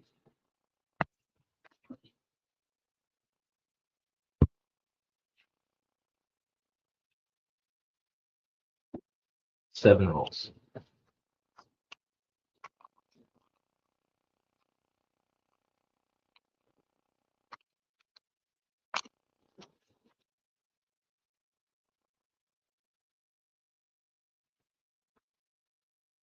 Oh.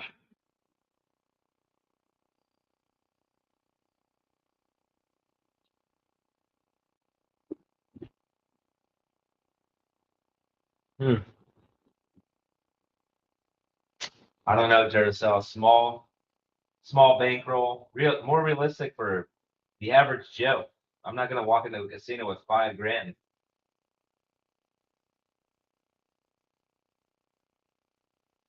That's true. They're called whales. Are you a whale, Duracell?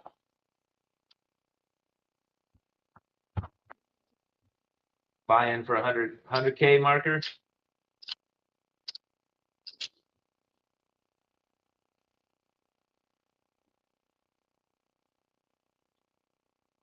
Okay, ready?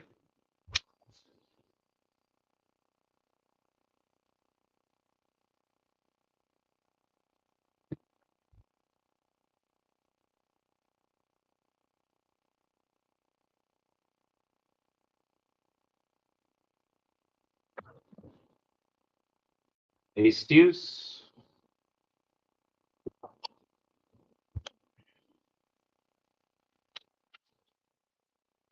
Don't pass winner.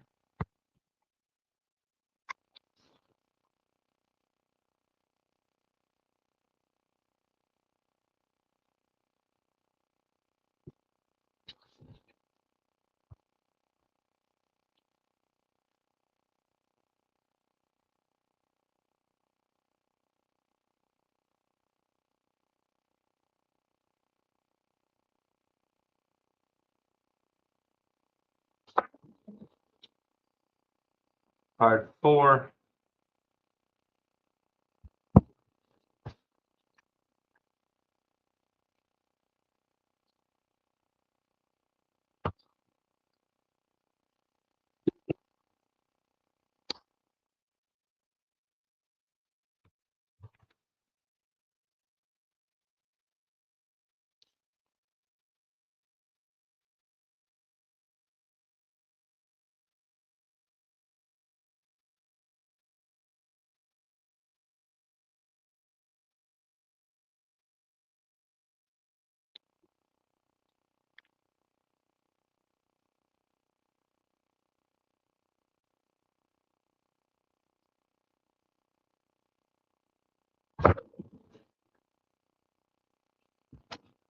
Five, 6U.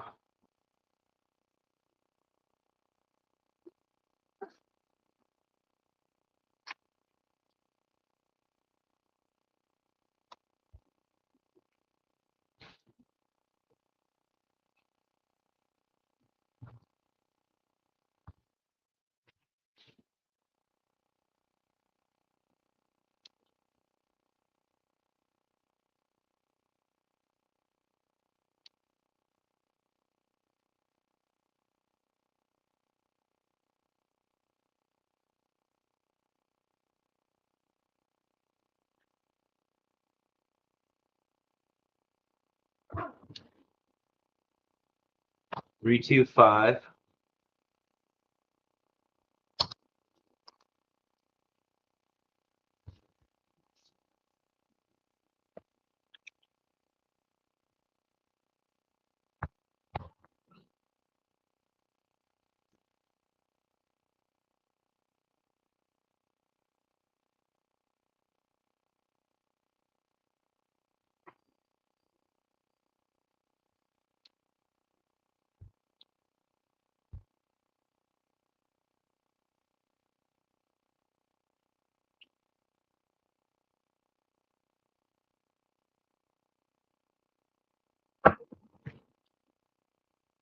Five, 1, 6.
Damn. 5, 2.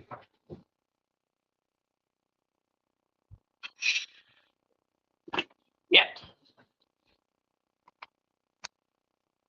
All right. Shouldn't have tried to be a hero. At least we made some money there. I think we did. Yeah. Not a lot. $250.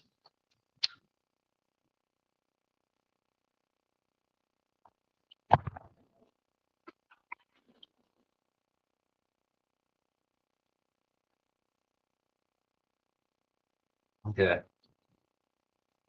Well, I don't know. I feel like the table is turning around a little bit. Not long rolls, quality rolls, I guess. 6 rolls. Nothing but average tonight.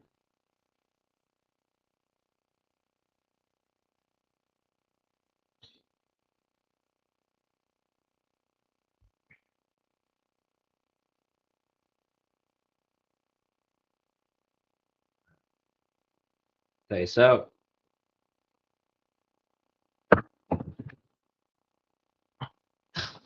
there's a come out winner. Hip hip hooray, I guess.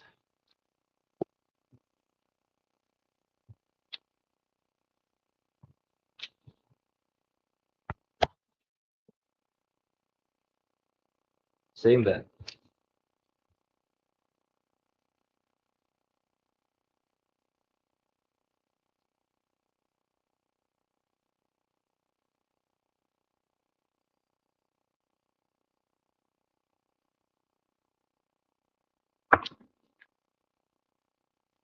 Hard 10.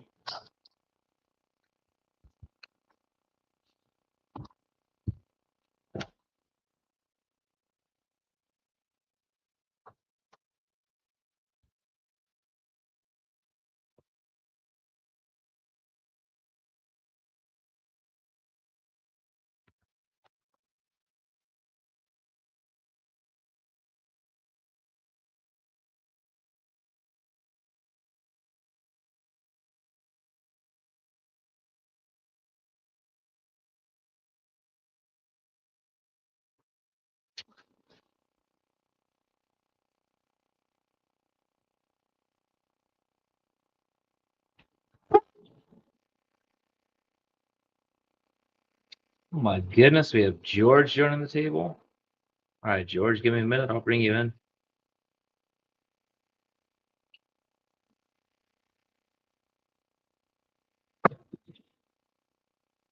Five, 3, 8. I don't know. Yes, sir. Yes, sir, George. All right, good. We got a bit of an echo. I have. You do about that.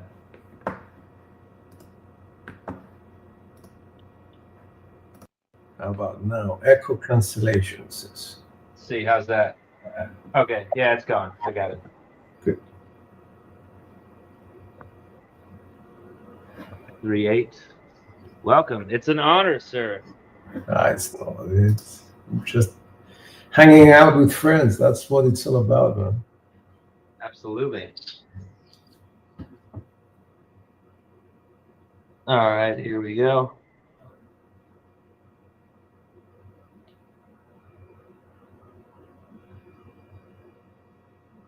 Stop using ChatGPT like Google. Whoa.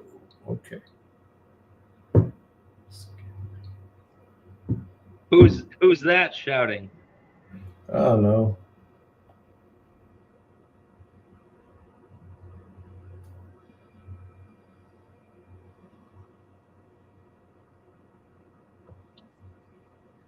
And 5, 2. What's the set? Cross 6, 6, 4, 6, 5. Okay. So we should go on a 6-5, 6-4 set. Switch it up. Okay. Yep. Anything which takes you to an off-axis 7 on a V set or a cross 6 set, just cross them over.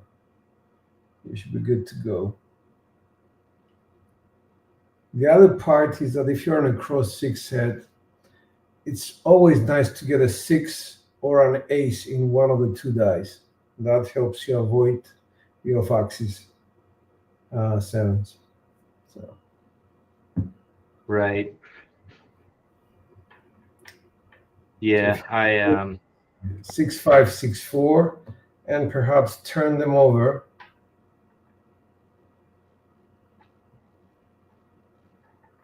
To 2, 6, 3, 6. So it's the same set, just quarter turn.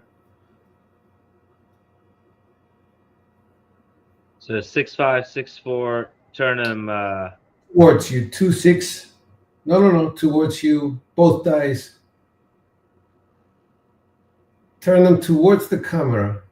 2, 6, 3, 6. There you go. That's it. One rotation. Okay. And if you can take off Duracell's comment, I could probably see your grip better. Okay. Good. Duracell. He's the whale. All right, dice out. 2636. Yep.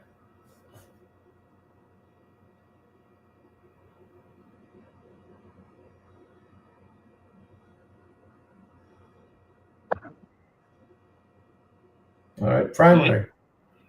There you go. Midnight.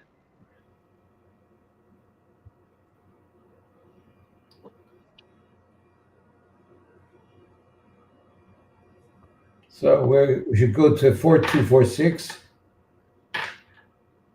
Quarter turn them to 5414.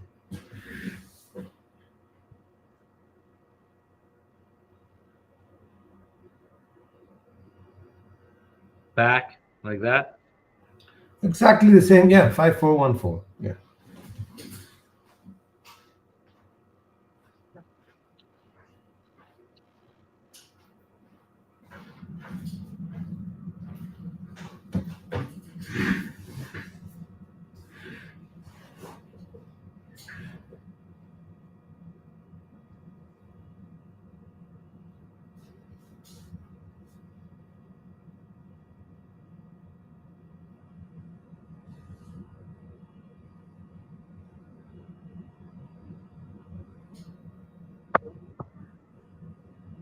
Deep roll is 628. Okay, So- that's implosion of both dice. Yeah, it's a little toss is a bit deep.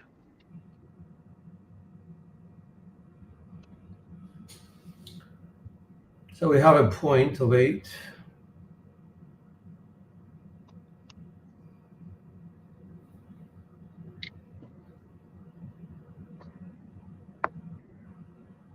Let's go to a 3632.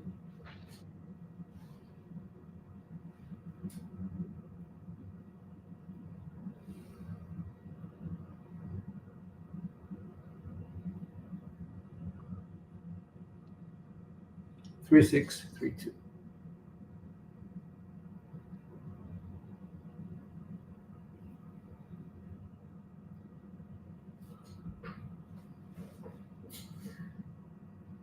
No quarter turn, right?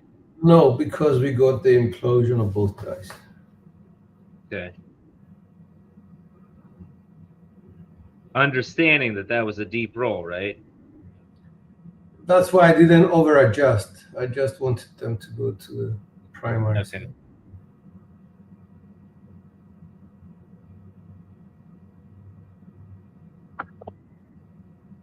There you go. 325. Secondary.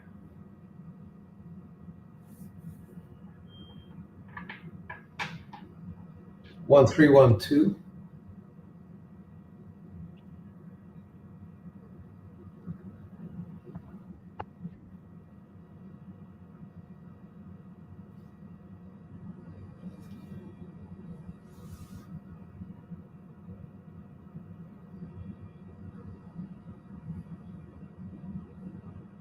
One, 3, 1, 2. Correct. So we should get to the 3 craps, but it's a necessary step to see if we have mechanics or not. Okay. I would like to see an ace or a6 in the result. All right. Let's go.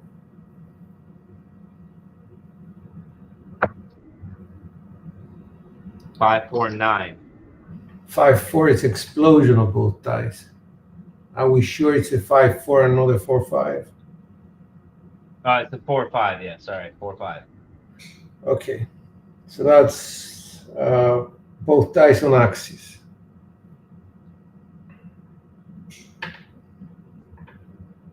I would quarter turn back to 4, 1, 5, 1.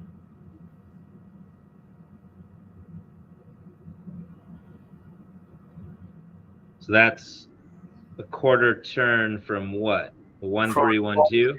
Yes, correct. Okay.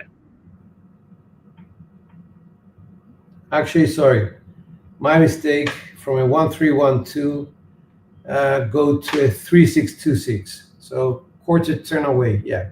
3, 6, 2, 6. just in case that was, yeah, okay. 3626, let's go.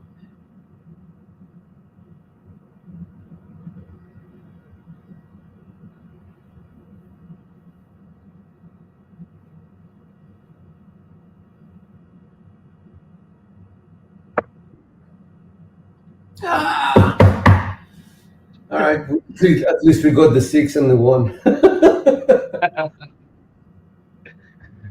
That's Yeah. all right. That's all right. No, you do have mechanics, that's for sure. Because you're keeping your dice on axis, which is good. And okay, apart from a couple of rolls that I think they hit the back wall very, I don't know, erratically, I would say. Yeah. The rest of the rolls are very good. I can't judge whether you have a lot of bounce on your table, so that remains a mystery to me. Yeah, I mean, this is like if I toss it up, like I'll toss it high real quick. Okay, So I mean it's kind of a hard side. So I've got a layer of felt, then vinyl, then the layout on that side, and then the other side I've got 2 layers of felt with okay. the vinyl and the layout. But I mean this side, I shoot on this side because this is the surface of it is pretty similar to my local. Mm-hmm. It's a fair bounce. Looks like a very fair bounce. So. Yeah. So until they recover the table anyway, it's pretty close. Okay.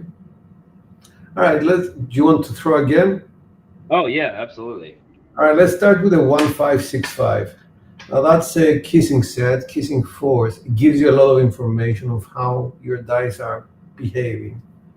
So we need at least 2 times with a 1565.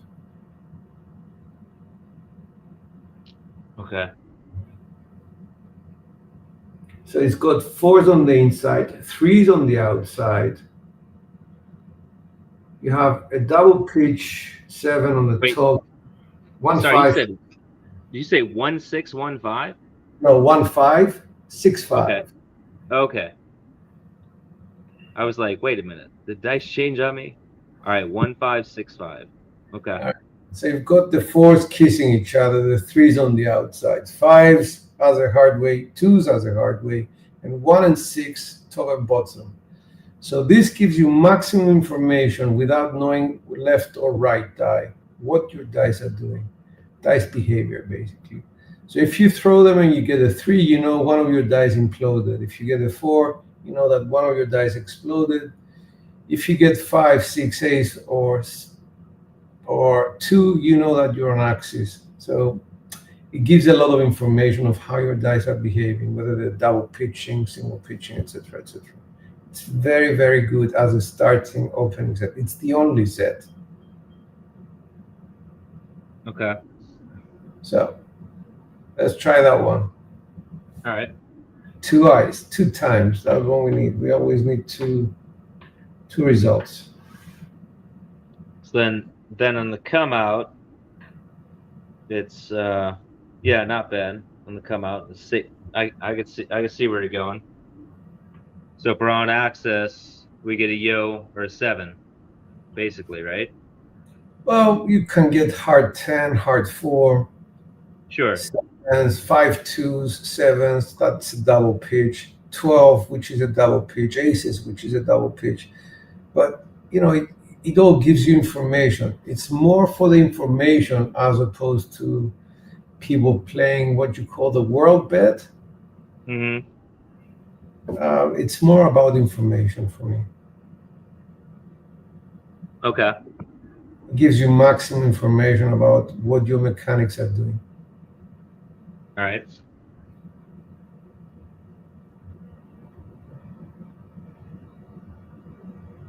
Let's go.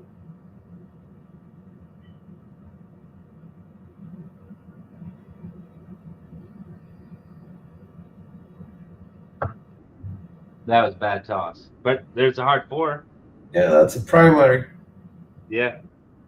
You're staying on axis. That's on axis, right? Yes. I mean, from at least what I saw. See, and that's where like I watched your video, talked it was, I mean, a short video for the amount of information that was there, but you gave like different dice sets, like going from guidance and saying like, well, if you have an implosion, explosion. So to me, like visually, that looked like an explosion. Yeah. But the result was not an explosion. Okay, so right? a lot of people say, well, why don't you, slow motion to, to actually see what happened to the dice? It's not important. What does matter is whether the offense, let's say, is repeatable. So if the offense is repeatable, which means you have more consistency, and that's what's important, it means that most likely you're going to repeat the dice behavior. Most likely, if you practice. If you're a tourist, forget about it. Don't abide by these rules. They don't apply. Mm-hmm. Do you understand what I'm saying? You have to practice. If you practice, you can follow certain rules because they'll get you out of trouble a lot of the times, more often than not. But if you're, a casual shooter, disregard. It's not for you because it really does mess with your mind a lot of the times. Yeah, no, I know. I mean, because like I think you're a wealth of information, and it's every time you get on and like do something like this, like it always yields results. So it's it's valuable. But I see the lies, because like you go on such rare times, because either I'm at work or like I'm half asleep when you're live, or on my time, and it's and I see your frustration in that too. It's an overload of information every throw, because you have to. I look at dice in a 3-dimensional way. Did they go off axis? Did they stay on axis? Did they double pitch? What phases came up? So that I can adjust precisely for the next throw. And then what you do is you actually take the decision, forget about the dice set, and then focus on how you grip the dice and where you threw them the last time. Things like that. It's mind-boggling. Yeah. So, all right. So another one, 1565. All right. We need 2 results just to make sure what the dice are doing.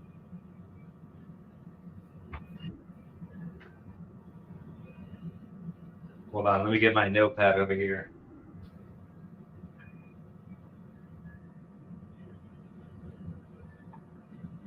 Wattage, it could be any kissing set, by the way. What is that? You could use any kissing set. It could be a 1464, 1363, 2434, 2454, things like that. It could be any kissing set. I'm just saying that so that we have some context. Okay.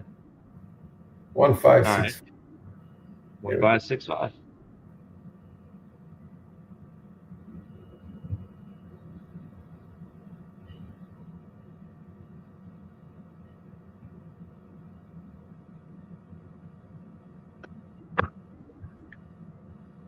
Hard 8. We got a hard 8.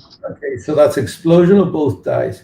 So we have 2 results. One of them was on-axis primary. The other one was explosion of both dice.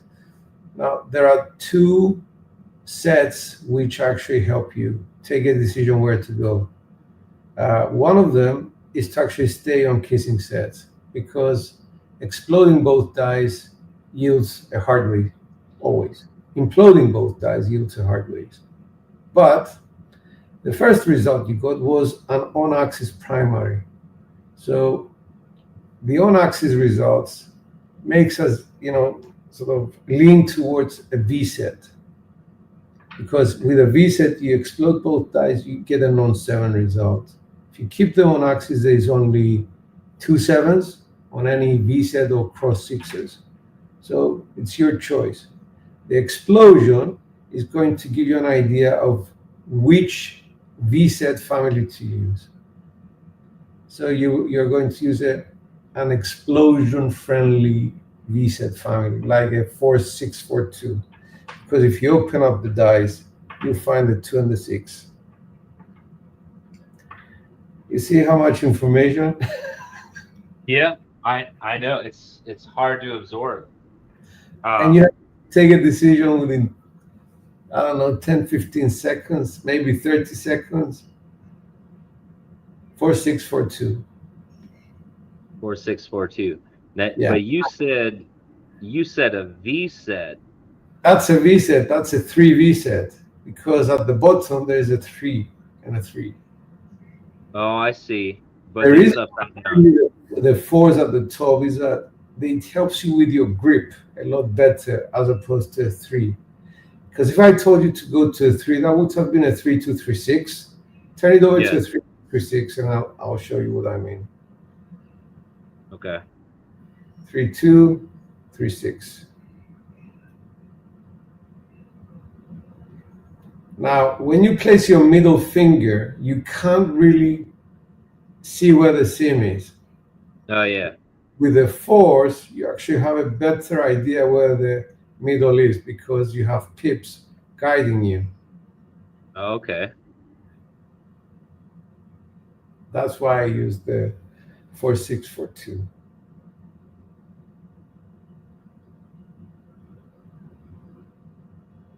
There you go. 4 6 4 2. Okay.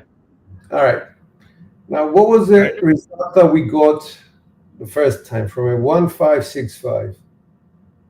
We got the 2 numbers facing ahead of you. So we got the 1 and the 5 in this scenario, right? So the We got a hard. we got a hard 4 and then I got a hard 8. Okay. So where would you go? Because now it's the final adjustment.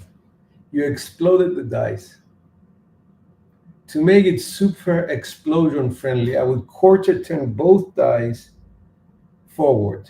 So the final set is a 6 3 2 3. That's it. If you explode one of the dice, it's either a hard 4 or a 12. Because the first 2 results are explosions, but primary hits. So you're taking care of both eventualities. If you have a result which is facing forward, you get a 4 in that. And that's great. 4 and 4, hopefully. But even if you don't, if you get a 4, that's fantastic because you have canceled out 4 out of the 6 7s. Just look at the dice and you'll see what I'm talking about. Let's say one of your results is a 4, which is facing to the front. And then your other die goes off axis. 4 5, 4 2, 4 1, 4 6. You cannot get a 7 out of that kind of combination. Yeah? Okay.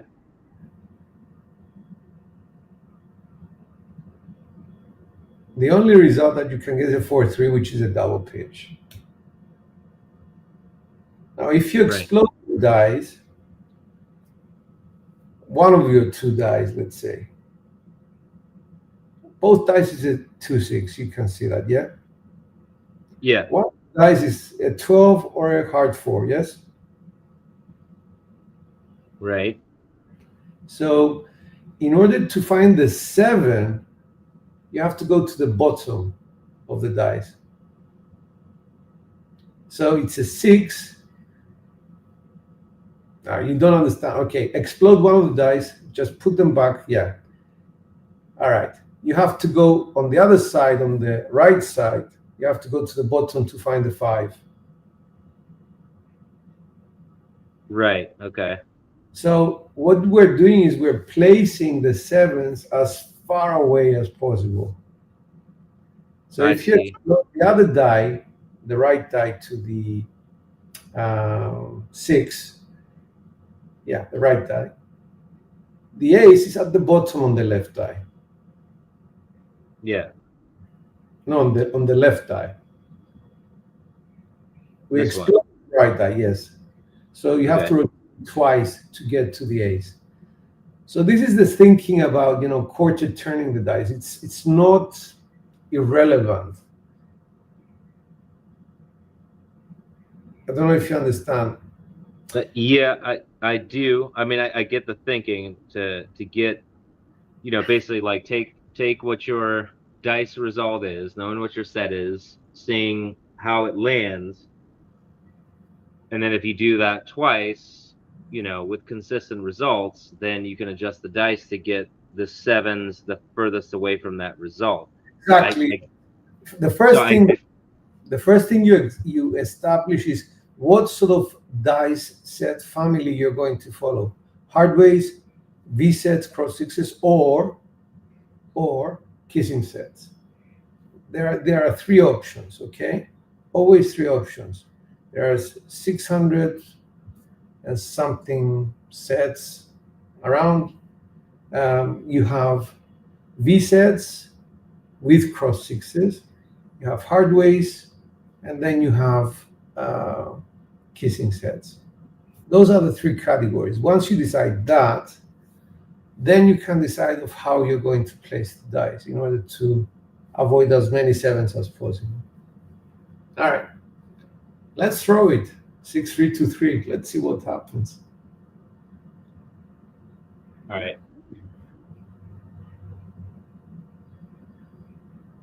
6, 3, 2, 3, right? 4, 6, 4, 2. Yeah, 6, 3, 2, 3. That's the finals.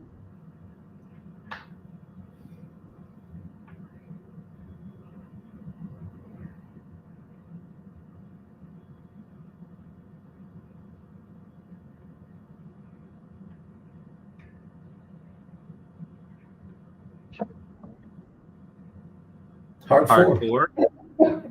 Explosion of 1 die Okay. of the left die. So we took the right decision. I mean, this is what it's all about.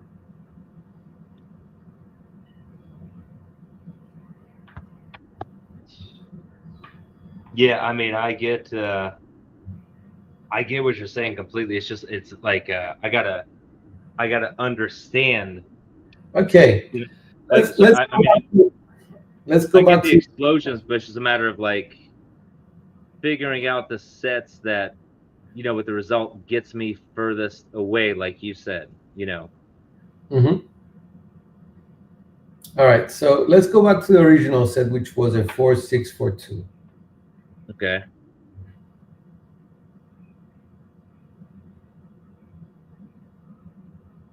Let's assume that we made the wrong decision and we quarter turn both dice to the 1, 4, 5, 4. Okay. Towards you, yes. So Yeah. this way. Okay. 1, What 4. you said? 1, 4, 5, 4. No, you're right. The 5, 4 is okay. Wait, but if it's a 1, 4, or sorry. Okay. Oh, 4, I did it 5. backwards. All right. All right. 1, 4, 5, 4. Now, what happened in the last result is the left die exploded to the 2.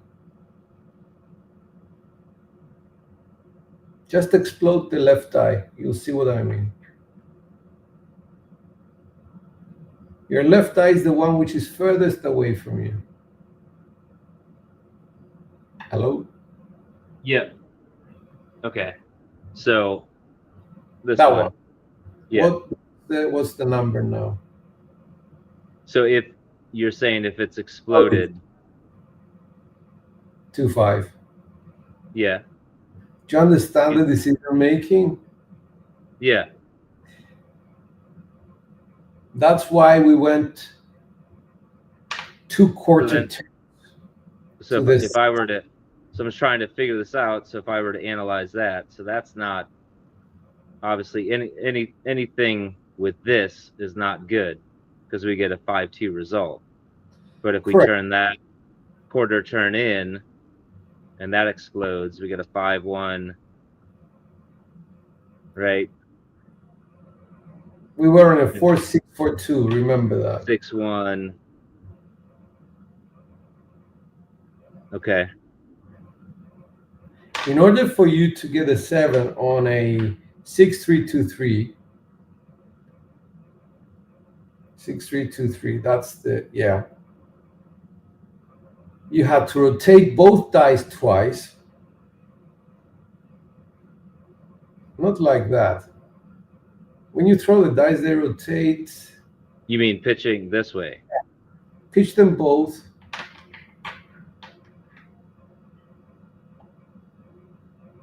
Exactly. And then the left die. And then you get the explosion. Exactly. So it's like 3 movements away. It's not that easy to get it. That's why you plan. Die setting is about planning your next die set based on 2 previous results. That's all. Gotcha. I mean, I completely understand what you're saying. I think I just need to rethink the die sets only because like I don't remember the first couple of books I read. I can't even find them, but I read through them and it's like, okay. And that's when I first started, I built a craft table. It was like during the pandemic when I started. I was like, okay, well, I'm in the service industry. I don't know how it's going to go, but I feel like I can figure this game out. And that's really when I first discovered you, and then I discovered CMJ, and then I figured out how to build a proper table through him. And then I started listening to you, and I was like, George, like he's just a wizard, and I get it, and his brain works differently than the vast majority of people. It's just a lot of repetition, and it's just a lot of focus on looking at 2 dice in a 3-dimensional way. It's nothing special, and right. It's factual as opposed to if you use the hard ways set, it's the best set. No, not really. It all depends about how you throw the dice, you as an individual. Right. And the other thing because you see me every day for years now. Not every day, same day. So you have to be able to have a lot of dice sets in your armory, whatever you want to call it, in your toolbox. You have to be confident enough to throw those dice. Don't be stubborn that because yesterday the 5-4 worked for me, it's going to work today. Oh, hi. Hi. Sorry about this. No, that's okay. So then I had a concept with like I got what's it called? The Platinum Dice Setting, book, and a lot of what he said sort of made sense. So I started setting dice based off of that. Even though it's hard to understand because in our community we say, like right here we've got 6-3-2-3 set, and then but he's the way that he says the sets is different. It doesn't make any sense to me. But he talked about like seeing what the inside numbers are, so that made me like kind of rethink the whole idea behind dice sets. Are you teaching Garrison? Yeah, Garrison, yeah. Okay. So Garrison has, it was somebody that I actually started sort of listening to in the early days. He supports that, if you're in a, how should I show this? Okay. So if you're in a 4-6-4-2 set, you'll find 2 and the 6 inside. So they're kissing inside. Okay. That's a good concept. That describes V-sets, the explosion friendly V-sets. It does not describe the implosion friendly V-sets, which is quite the opposite. So it's 4-2, 4-6. So it's half the story. The whole story has to do with understanding your mechanics and mechanics of the day. If you can do that, and that's why I use the kissing sets to begin with. If you can understand the mechanics of the day, then you can prolong your roll. There's no such thing as, shooting monster rolls every day or whatever. But what you can do is actually do the best you can. And do the best you can in a very sort of proactive, real-time manner. That takes a lot of focus. And I don't know whether you were able to ever watch when we play live with Brian and Ashish and Jen. They talk too much. And that's the problem. I have them in my ears. And I'm trying to focus for the next row. And I hear everybody sort of having a good laugh and good banter. And I'm saying, oh my God, what was the last result? Was an explosion, implosion, things like that. And I can't really focus. At the casino, it's very different because there's lots of noise and I block everything out. But here, it's in my headphones. It's too close not to. It does take a lot of. Yeah, I completely understand that because I always, I'm always shooting the best when I'm by myself, no live. Like all the distractions and stuff like that, and and the complications. And then when you do an LFC, it's just, it's fun. It's like, it's nice to be able to concentrate and try to show your skills or whatever and play off of each other and try and figure out the table. But, I'll play, usually I do a daily practice. And my goal every day, I started doing this since May, I think. Mm-hmm. I'll buy in with $1,500 on my table, beginning of the month, and see what I turn it into. Sometimes it's, and I never rebuy. That's what's interesting. So I never rebuy because I'm betting like as if I was to bet at a casino, where it's not a game on Crapsy, where it's like, okay, George is throwing the first roll, like, let me put, 500 all the way across, No, there's a flaw in doing practice. Okay, it's not a flaw. I do encourage people to practice, but there is a flaw in the false sense of calmness that you enjoy during a non-live session because there is no anxiety to perform. When you're live, and I am sure you're experiencing it as well, you have this performance anxiety that you actually need to perform well.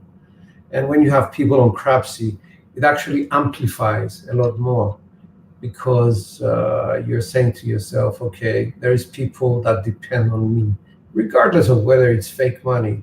It's a pride thing, for the pride and glory. And I think as humans, we do like to have a little bit of glory because otherwise I don't think many of us would play this game. Seriously. That's what attracts us to the game is, the fact that at some point you threw very well and you were made to feel like a hero at the table, and that kind of attracts you. So I don't know. I guess this is part of the beauty of this game. That's what attracted me to the game in the beginning. So yeah. It's right, 100%. So going back to what and I've got all these distractions where it's like, just kids running around making dinner or whatever, and there's all this noise, and there's TV in the background. I do it for the enjoyment. I focus on what's actually happening for me, and I always have my best rolls there. And like when I usually don't count my live money. Sometimes I do. Sometimes I'll do a live and say like, all right, I'm getting up to $500, and it's just a solo, like not an LFC. But I will sit there and I say like, all right, I'm gonna roll the dice until I get to $500, and I bet conservatively. I start out with 220 on the inside. I start to build from there, And when I get to 500, pull all my bets down, and that's it. And then I call it a night. And I do analyze my dice, not to the extent that like I'm going to go back and watch this video and listen to the information and try to absorb it more. But I do that, and I have certain sets that I go to hit certain numbers, and I have certain safety sets, and I know where to go if those sets aren't working usually. But to your point, when you're live and you're trying to perform, like, all right, I'm not going to spend time thinking about this. And the same thing when you're at the craps table, not going to spend time thinking about this. It's like, okay, let's move the game along, let's play, and everyone's watching, and that's where G always says, he always likes to play early in the morning because it doesn't matter what he's doing. It doesn't matter how quick the play is. He can focus on him and take his time because usually he's, one of two people at the table, if that. No, you're right. And I think there is a misconception that I think the dealers are trying to push you a lot more to sort of set quickly, and a lot of casinos are actually forcing it upon you.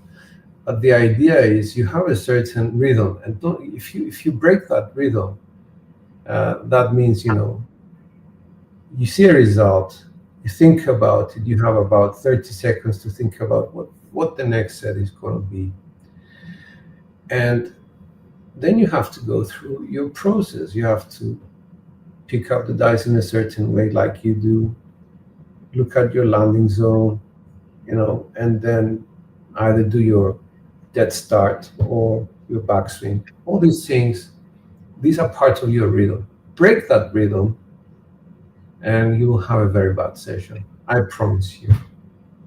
Yeah. You have to impose your game onto the table by throwing the way you actually like to throw. Right. It's your time, it's your money. You're allowed to have the 5 extra seconds. Nobody's be, And I think, like, for me anyway, that's because I'm not going to the casino daily. I'm going maybe once every couple months or once every 3 months. I go once at best. and I'm going, and then I'm also going in there and I'm buying in for $500. I'm not buying in for $5,000, with unlimited rebuys. And would I feel confident going to a casino buying in for $1,500? Yeah, but not beyond that. I certainly wouldn't go in and like spend any more than $1,500 at risk in a day. But I think that's the benefit of the LFCs, but also the detriment of the LFCs, because like the LFCs put you in a more social, more realistic social experience. And that's why the majority of my lives lately, because I go live maybe once a month by myself, but most of the time it's like, hey, what are you guys doing? Like, let's do a live. So it creates that social aspect that you would have in a casino to actually like throw the dice. You practice on your own, and then you put it to the test in an LFC. And then when you go to the casino, like, you strike up a conversation with the person next. Oh, this guy can't shoot, and that guy's a shooter, and this guy's sitting, and how's the table? All that kind of stuff that we do like within this community. And that's why I like the LFCs, is because it's more of experience when you go and you start throwing the dice at 11 o'clock in Vegas, Right. A comment, if I may. I don't talk much about money management. I only go to the casino once a year, so I am probably the worst person to talk about bankroll management or strategies. I never talk about them. I keep my strategies very simple, but I have a bigger bankroll simply because I only go there once a year. Right. A lot larger than most people. But if you sort of multiply your 500 every month or every 2 times a month, we probably get to the same bankroll. Right. Yeah. I only do it once a year, if that. That's the first thing. Yeah. The second thing is, you mentioned that you have a young family. So obviously, if you go to a casino, you should only use money that you can afford to lose without affecting your mortgage payments, without affecting your family dinners, outings, kids' presents, and things like that. Because at the end of the day, you have to treat this as entertainment, nothing more. Yeah. It is addictive. I would be the first one to admit that. But I am addicted to the craft of throwing the dice as opposed to, The sport, not, and that's where I'm at too. Because I mean, if I go to a casino, I mean it's for me, it's for entertainment. I'm not. I know I'm not at the level where I could walk and be like, okay, I'm gonna walk out a winner tonight. I know that's not gonna happen. very few But people do that. I always do, but the reason I do is because I'm patient, I'm disciplined, I bet conservatively, and it's like, I know when to walk away, and I also I know when to walk away on the loss, and I know how to walk away on the win. So I'll buy in with $500, I'll walk away $150 winner, and that's fine. I'm not going to take $500 and turn it into 2K. I mean, I will if there's a long roll. Like we just went, Lisa and I went to the casino last week. We're just on our way driving to a family reunion. Said, well, let's stop at the casino. We were there for an hour. So she doesn't want to spend any more than, risk any more than $100 or $200. So we played like a roll to win. And then we didn't make any money there. So I just, just doing it for entertainment purposes. So I think I was down $40 and we played for 30 or 45 minutes. And I said, let me just get this money back real quick. I went over to a bubble crafts machine and I made it back. And I think I walked away with a $50 profit. And then I was like, well, let's just look at this casino. So, I like the casinos, the Meadows, the Hollywood Meadows over in, I know you have no idea, but over in Pennsylvania. Okay. And of course, so we go up and to an actual craps table, and it was a $15 minimum table. And this guy just finished, as soon as we walked up, he just finished rolling for an hour and a half. And the guy said, he's like, oh, it's, I was like, what was it, like 50 rolls? Like, no, at least 70. And the guy didn't set the dice, just one of the random guys, just throwing the dice for fun. And it's like, you miss out on that. So then I'm like, okay, I'm going to buy in on this table. But another roll's not coming like that for a long time right after that. So we walked away, $40 profit, and that was good enough for me. Yeah, the other thing is, for you to get to a casino, it's like how long of a drive? 30, 40, 50 minutes? I don't know. 30 minutes for me. Okay. How much petrol do you have to pay to get to the casino and back? Given the truck, I would say it's probably going to cost me probably $30, $20-$30. Fantastic. So in my case, I have to pay something like, I don't know, with my wife, about $8,000 to get to Vegas. 30-hour flight. And then you have to consider payments for the casino to stay at. That's another $2,000-$3,000. So for me to make money, I have to bet in a very different way. I need to make about 130% in order for me to be profitable for the trip. Yeah. It's a lot. Well, you don't have any casinos local to you at all? We do have one. They had a roll to win table. It takes me an hour and a half to drive there. And I didn't really like it because the vibe is not there. It's not a nice, happy vibe. And people don't really know anything about craps here. Yeah. It's a foreign game. Everybody goes to roulette and blackjack and things like that. So. Well, it's just quicker to understand. I mean, craps is, you walk up to it and it's intimidating. And we have, I mean, my local, not many people know the game. I'll go there and it's usually, now it used to be a $25 minimum, but lately it's been a $15 minimum, and there's no one betting quarter place bets at all, nowhere there. And no one's putting any money on the 4 and 10. A lot of people are playing past 6-8, 6-8-7 strategies. They'll play the don't. And the dealers, there seem to be all break-in dealers because they're never the same. It's not fun. That's why I don't go there often. No, I mean, I have played at a couple of different casinos all over the world. Singapore was one of them. Very bad experience at the Sands. London, UK. There's only one experience for me, and that's Vegas, because don't know, it's just a happy place, where the game is so social, and the dealers know what they're doing, and they, almost every time they try to, make the game a little bit more enjoyable for everyone. Yeah. So Was plenty of practice for the year then, I guess, the once a year. So yeah, so that- if you ever walk away from a trip unsuccessful, with at least not $1 in your pocket, oh no. it's got to I be have frustrating. The anticipation the whole year, and all the practice. I see how upset you get in some of your lives where it's like, okay, I've been on for 30 minutes, and I'm surprised you haven't broken a stick yet because I hear how hard you hit it, and then. So I can only imagine, like, all year long, and then you're there for a week, and you just can't get it together that night. Like, that would be rough. I tell you what, overall, from 2015, I've been sort of keeping track of my bankroll. I'm up at like 12, 13,000 overall. Yeah.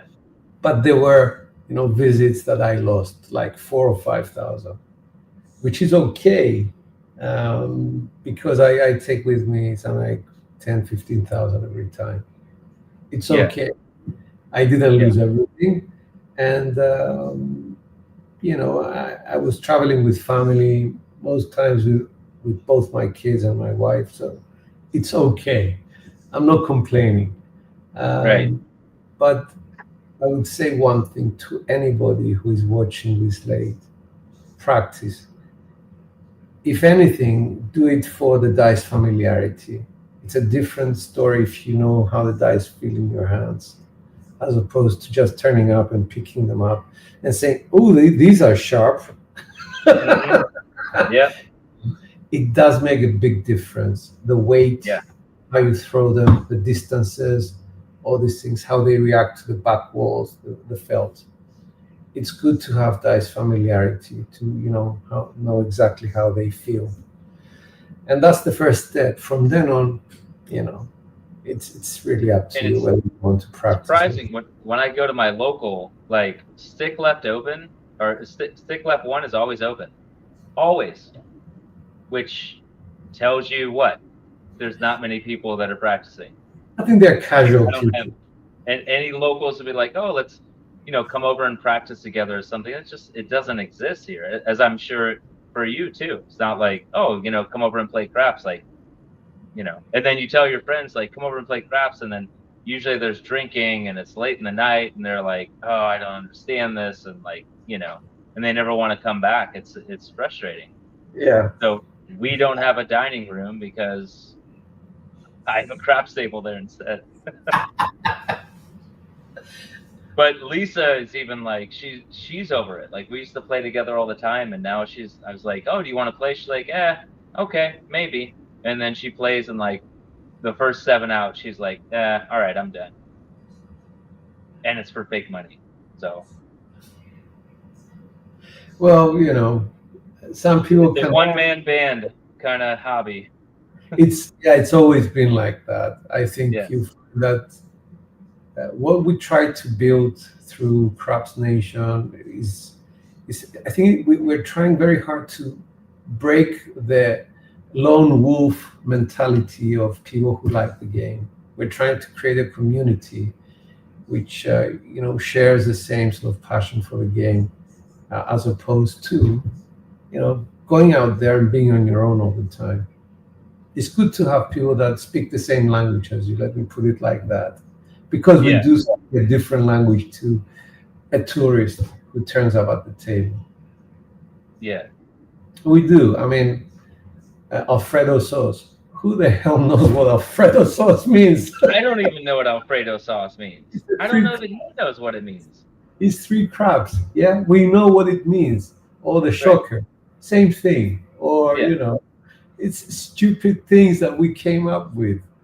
Right. but it's the language of the community, and that is what makes us so special.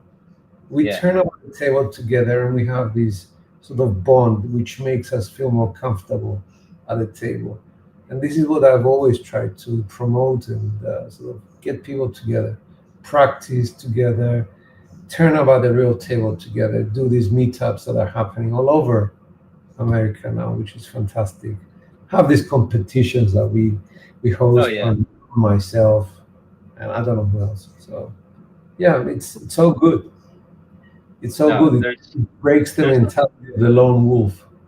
there's no denying this. Like, there's certain people, you especially, sort of like move this community or increase the awareness of the community. Because I mean, me, it's like, well, I liked playing craps, so I decided, like, get this little layout and built a cardboard back wall on my dining room table and started throwing the dice. And then you start watching YouTube videos and you're like, wait, what's going on here? And then all of a sudden, like, I think it was your competition. So it's been a year and 3 months, because I didn't know about this community until your competition, and I was like, oh, okay, that's kind of cool.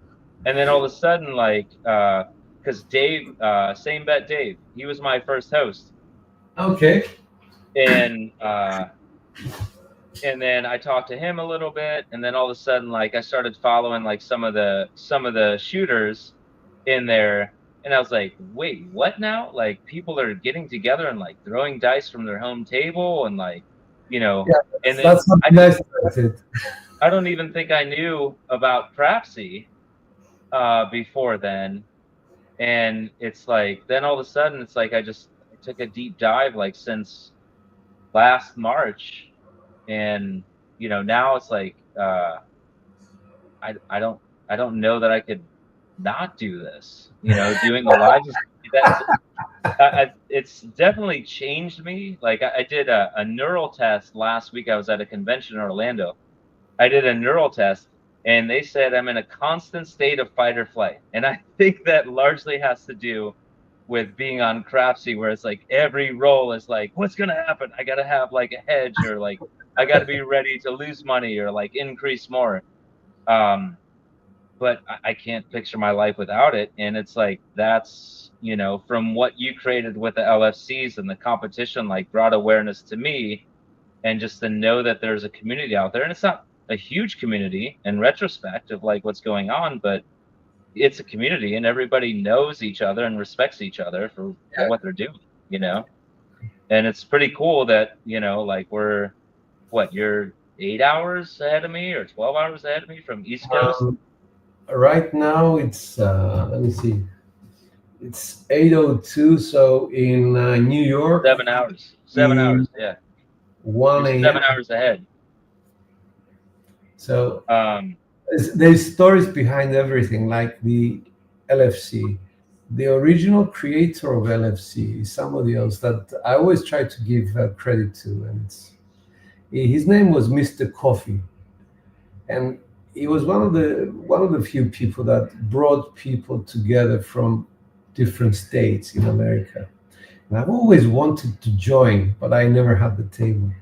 So when I first started, I was on a plastic table with a $12 felt from Amazon, and my back wall was a leather briefcase.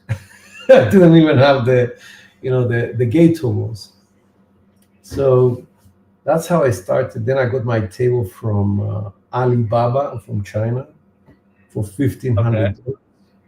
And you got your table from Alibaba? Yeah, it's the same as IDS. I think you have it on Amazon as IDS. So we have Alibaba here. Okay. So I'm just saying that you can find it in America through IDS, which is, the maker. And after that, I started, investing time in creating what Mr. Coffee had, because he stopped his YouTube channel. And I brought people together on Skype, because Skype at the time had the technology connect everyone together using NDI protocols, and that's how it all started. And with COVID, a lot of people were stuck at home, and we provided that sort of camaraderie of coming together without having to step out of your house. That's what really consolidated the community. It's the events that sort of we had nothing to do with them. Now, as far as Crapsy was concerned, before Crapsy, I actually invested about $5,000 with a developer, and we came up with something very sort of basic, as a basic Crapsy for people that would join LFC but didn't have a table and still wanted to do some betting. So we had the original Crapsy for free, Right. which is hosted on craps.nation.com. And that was a free thing, and we would bring them in using OBS and things like that. So we were ahead of the curve, but I did that as a personal investment to help the community be more involved in our LFC. After that, we developed the KPI, that thing that sort of you see at the top with the numbers, what we scored and the different performance indicators. And first of all, there was a guy from America called Craps Down Under. He took it over and he put it on steroids, and then we got Troy involved, who is another programmer, and he took it to a different level. So I have those friends to thank all the time for the KPI, and I think a lot of people are using it widely now, which is nice. They are. I want to use it. I don't have the computer resources to do so, to run everything simultaneously. Okay. I need, because I just run my OBS and everything like on just a laptop. So once I get there, like I'll have the KPI and all that stuff. But I mean, yeah, it's like, I mean, the Craps Nation, like, I mean, I think everybody contributes things to the community. I think Arnell's like putting together something now. Casino Quest is putting together something new, and like it seems, and Nemo, has contributed a great deal to the community, like doing people's intros and their music and stuff like that. So I mean, I think it's like, everybody has a. That's what's different about this community. Is like people aren't after like, oh, like, well, No. pay No, me we this. don't make money out of We want to people. help each other. Exactly. We want to make friends out of people, not money. Because it's a recognition that, you are friends at the casino table and not adversaries. It's not poker. Yeah. You're not fighting against each other. And someday you'll show up at a table together eventually and be like, okay, great. Like now I know you, I know who you are, and we can do, a corporation or, bet differently. I know how you throw, you know how I throw. And like, I think that's cool. Exactly. And then like a night like tonight, like that nobody really threw well. It was like, no matter what, that's exactly what you're going to walk into. Like I would, if I was in Vegas the same time that you were, I'd be like, okay, George is here. Let's go. Like, never mind that $500 buy-on. Let's, triple it and, put me across for 660 or whatever. And it's, and then, PSO. It's like, okay, didn't see that coming from George. Yeah, but, like you with people. Because it happens, and it's evidence that like, sticking in with that and like seeing those lives and seeing what happens, like, okay, yeah, this person is a good shooter and they're pretty consistent, but they can also be consistently bad. Yeah, exactly. I mean, this is the reality. This is the reality of it, and I would just echo what you said with something else. The reality of things is you can throw very badly, and it's because you see me every day and you see some good rolls out of me, it doesn't mean that I cannot fail.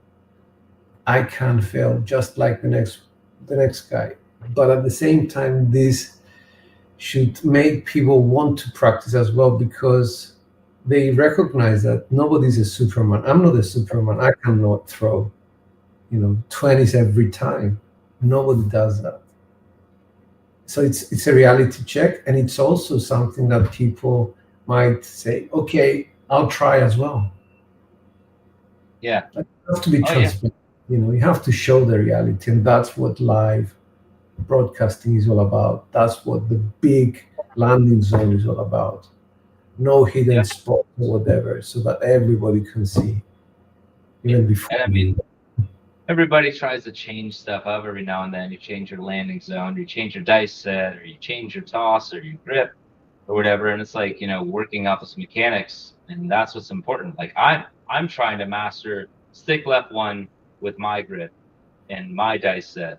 That's enough.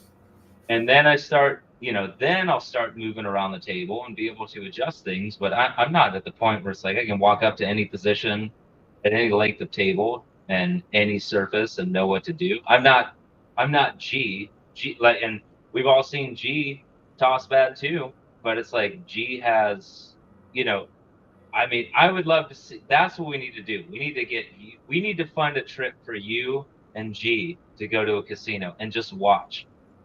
I would love that. I would very much like that, but equally, there are so many other good shooters out there. There are people that actually I've watched and I've seen them play, and I can tell you, people like Sleepy. He's always underrating himself. People like Saint Bet, David. I've seen how they throw at casinos, and they're very, very, very consistent.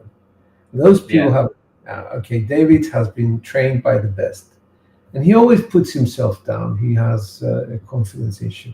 But I was next to him, and I was giving him dice sets. He almost hit everything. He hit the small. I think he needed one number for the tall. Yeah. 20 rolls, 25 rolls, 16 rolls. No problem whatsoever. You have people like Super Mario. You never see him live, but you see him in the chats. The guy is just, a machine. He throws 12, 14, 16 rolls. There was a time when we went to the Bellagio. I threw a 27, I think, and I only regressed at 25 when he was throwing.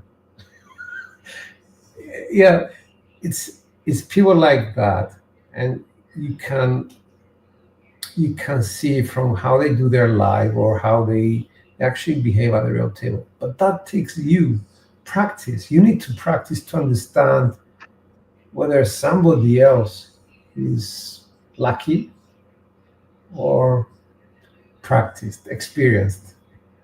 It does that. And I think nowadays, most of the videos that are coming out from people like Hawaii Crab Shooters or Big AZ, you see a lot of the people there. They're skilled, they're practiced, they're experienced. They actually change dice sets when they see something going wrong. And that is something that I love. That is the, how should I say it? It's the evolution of what we are trying to do. Right. Make people realize that not one set equals solutions. It's a lot of sets, and it's real time. You adjust in real time. And that's perhaps the next step for you. Don't stick too much. Stick to, and I mean, like this, and then, all of the information is trying to absorb it. Like, this is good. Like that, what you told me about, like, think about an explosion and think about, or, if you have a double pitch or whatever, think about, you've got consistency in those outcomes, and that's what your mechanics are doing. Try and figure out how to change your set to get the furthest away from a 7.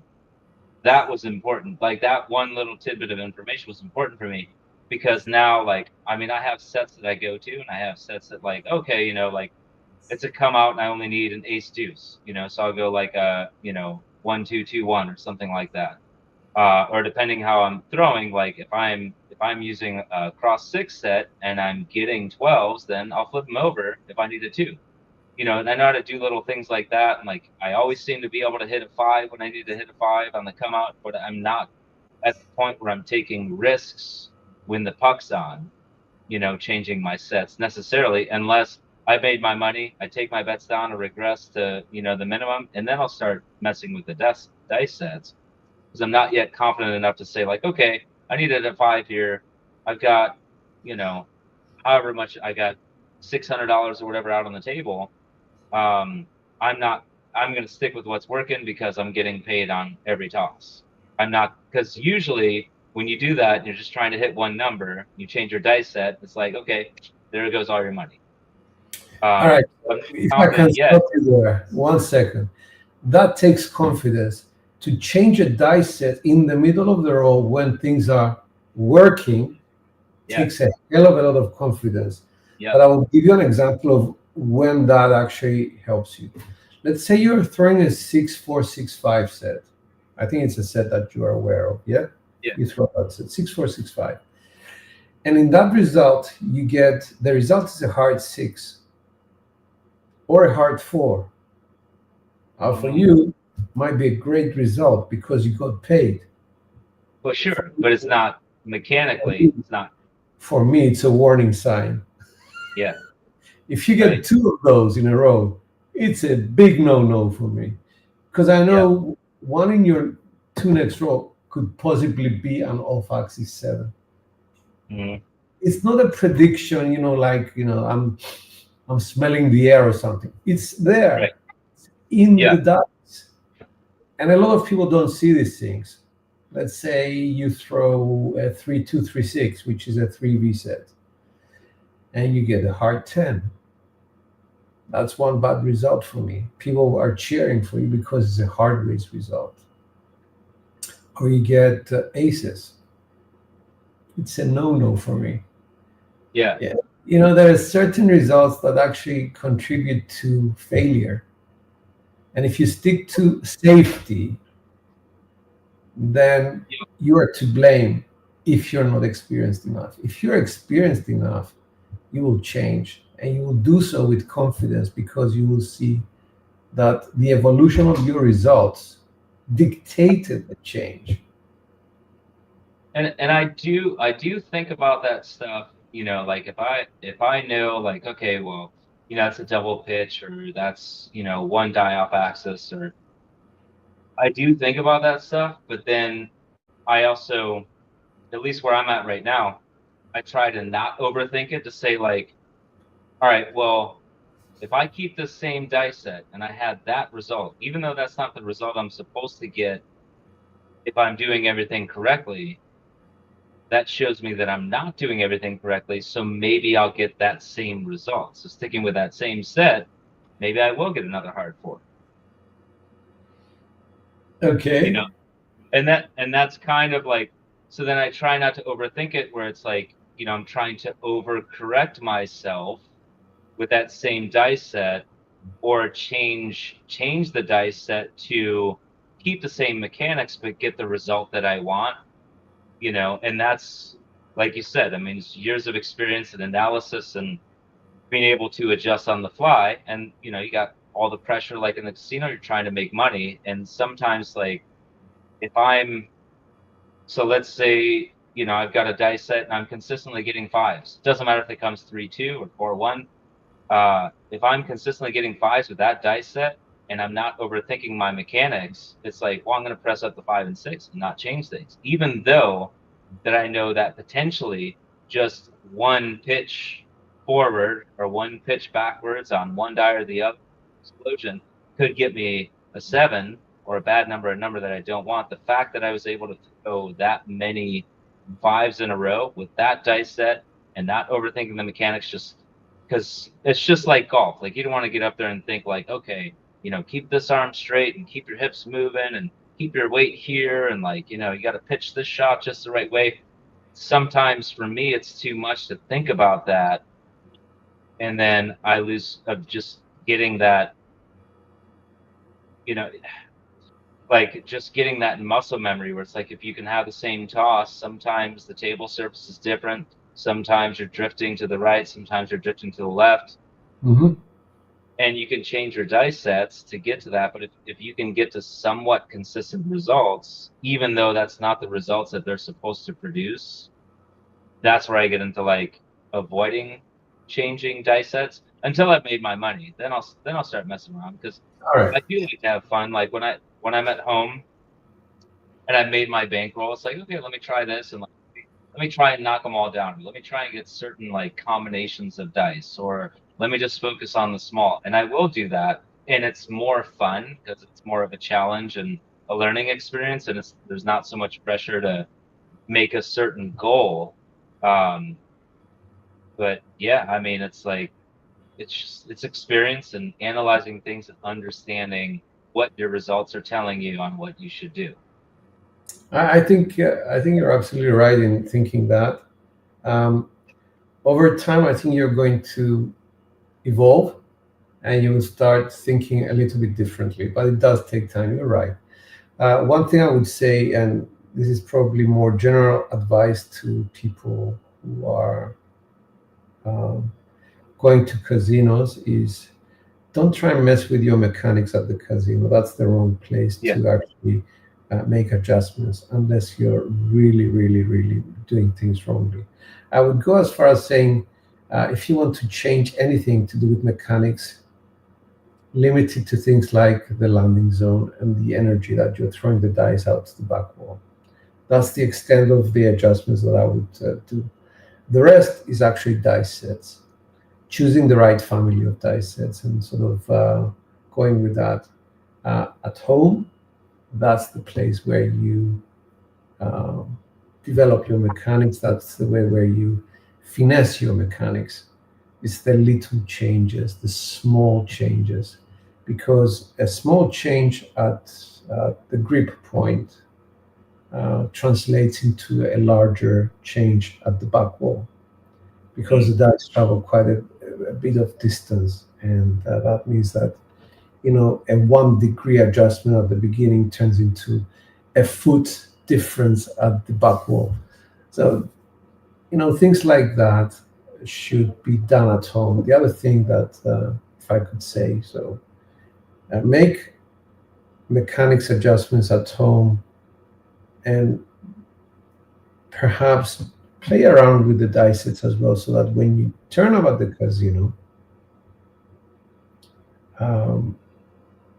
you are confident enough to change the dice set.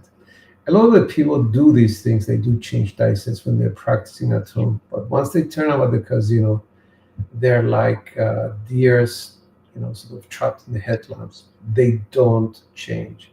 They say, "I'm gonna use a 4-2-4-2." The result doesn't go their way. They say, "I'm gonna use a 4-2-4-2." It's like they forget everything else, and that takes confidence, experience, to adjust. Yeah. So I've learned what I started focusing on in the past maybe 3 months or so is my stance, my shoulders, posture, my knees, and the relationship to where the dice are centered in my body, where my head is, like where I'm looking. I realized that makes a pretty big difference. And also breathing too, Yeah. Are you gonna hold your breath when you throw the dice? You're gonna breathe out when you when you throw the dice. Um, My advice is to have all the air out because it relaxes the muscles. Right. For different people, is a different thing, but I don't like to hold the air in. But you're very right. Everything plays a very important role, because your core, the middle of your body, actually plays a big role of where the dice are going to go, the direction of the dice, and it actually affects how your arm behaves as well. And that's from the core, from your posture, whether your chest is out or not, and from actually where your feet are placed, whether you're square to the table, left foot back, right foot back. All these things are very, very important, because and you look at like G, the way that he positions his body when he throws the dice. I mean, I tried that and I was like, I don't know that I would feel comfortable throwing the dice like leaned over like that. or if the dealers would be okay with it. But I've tried it, and I do like it, but I can't reproduce that consistently. I can consistently reproduce my stance, how I'm leaned over a table, and my breathing, and where my dice are positioned underneath me. Because if it's to the right or slightly to the left, it makes a difference, like you said, Talking about centimeters. Yeah. The other thing that's important is comfort. You have to account for something that a lot of people don't. You go for maximum sort of efficiency at the table, like lean over a lot and do, and that posture actually long term is going to make your body go tired very quickly. And if you're going to be standing there at the table for 2 hours and you try to repeat that once the dice went around the table, that's an hour later.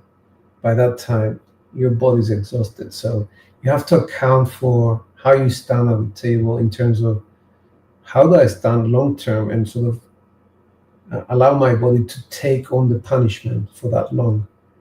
So coming back to what you're saying, if you're comfortable setting and having a posture of a certain way, you can keep that up without any problems, do that instead.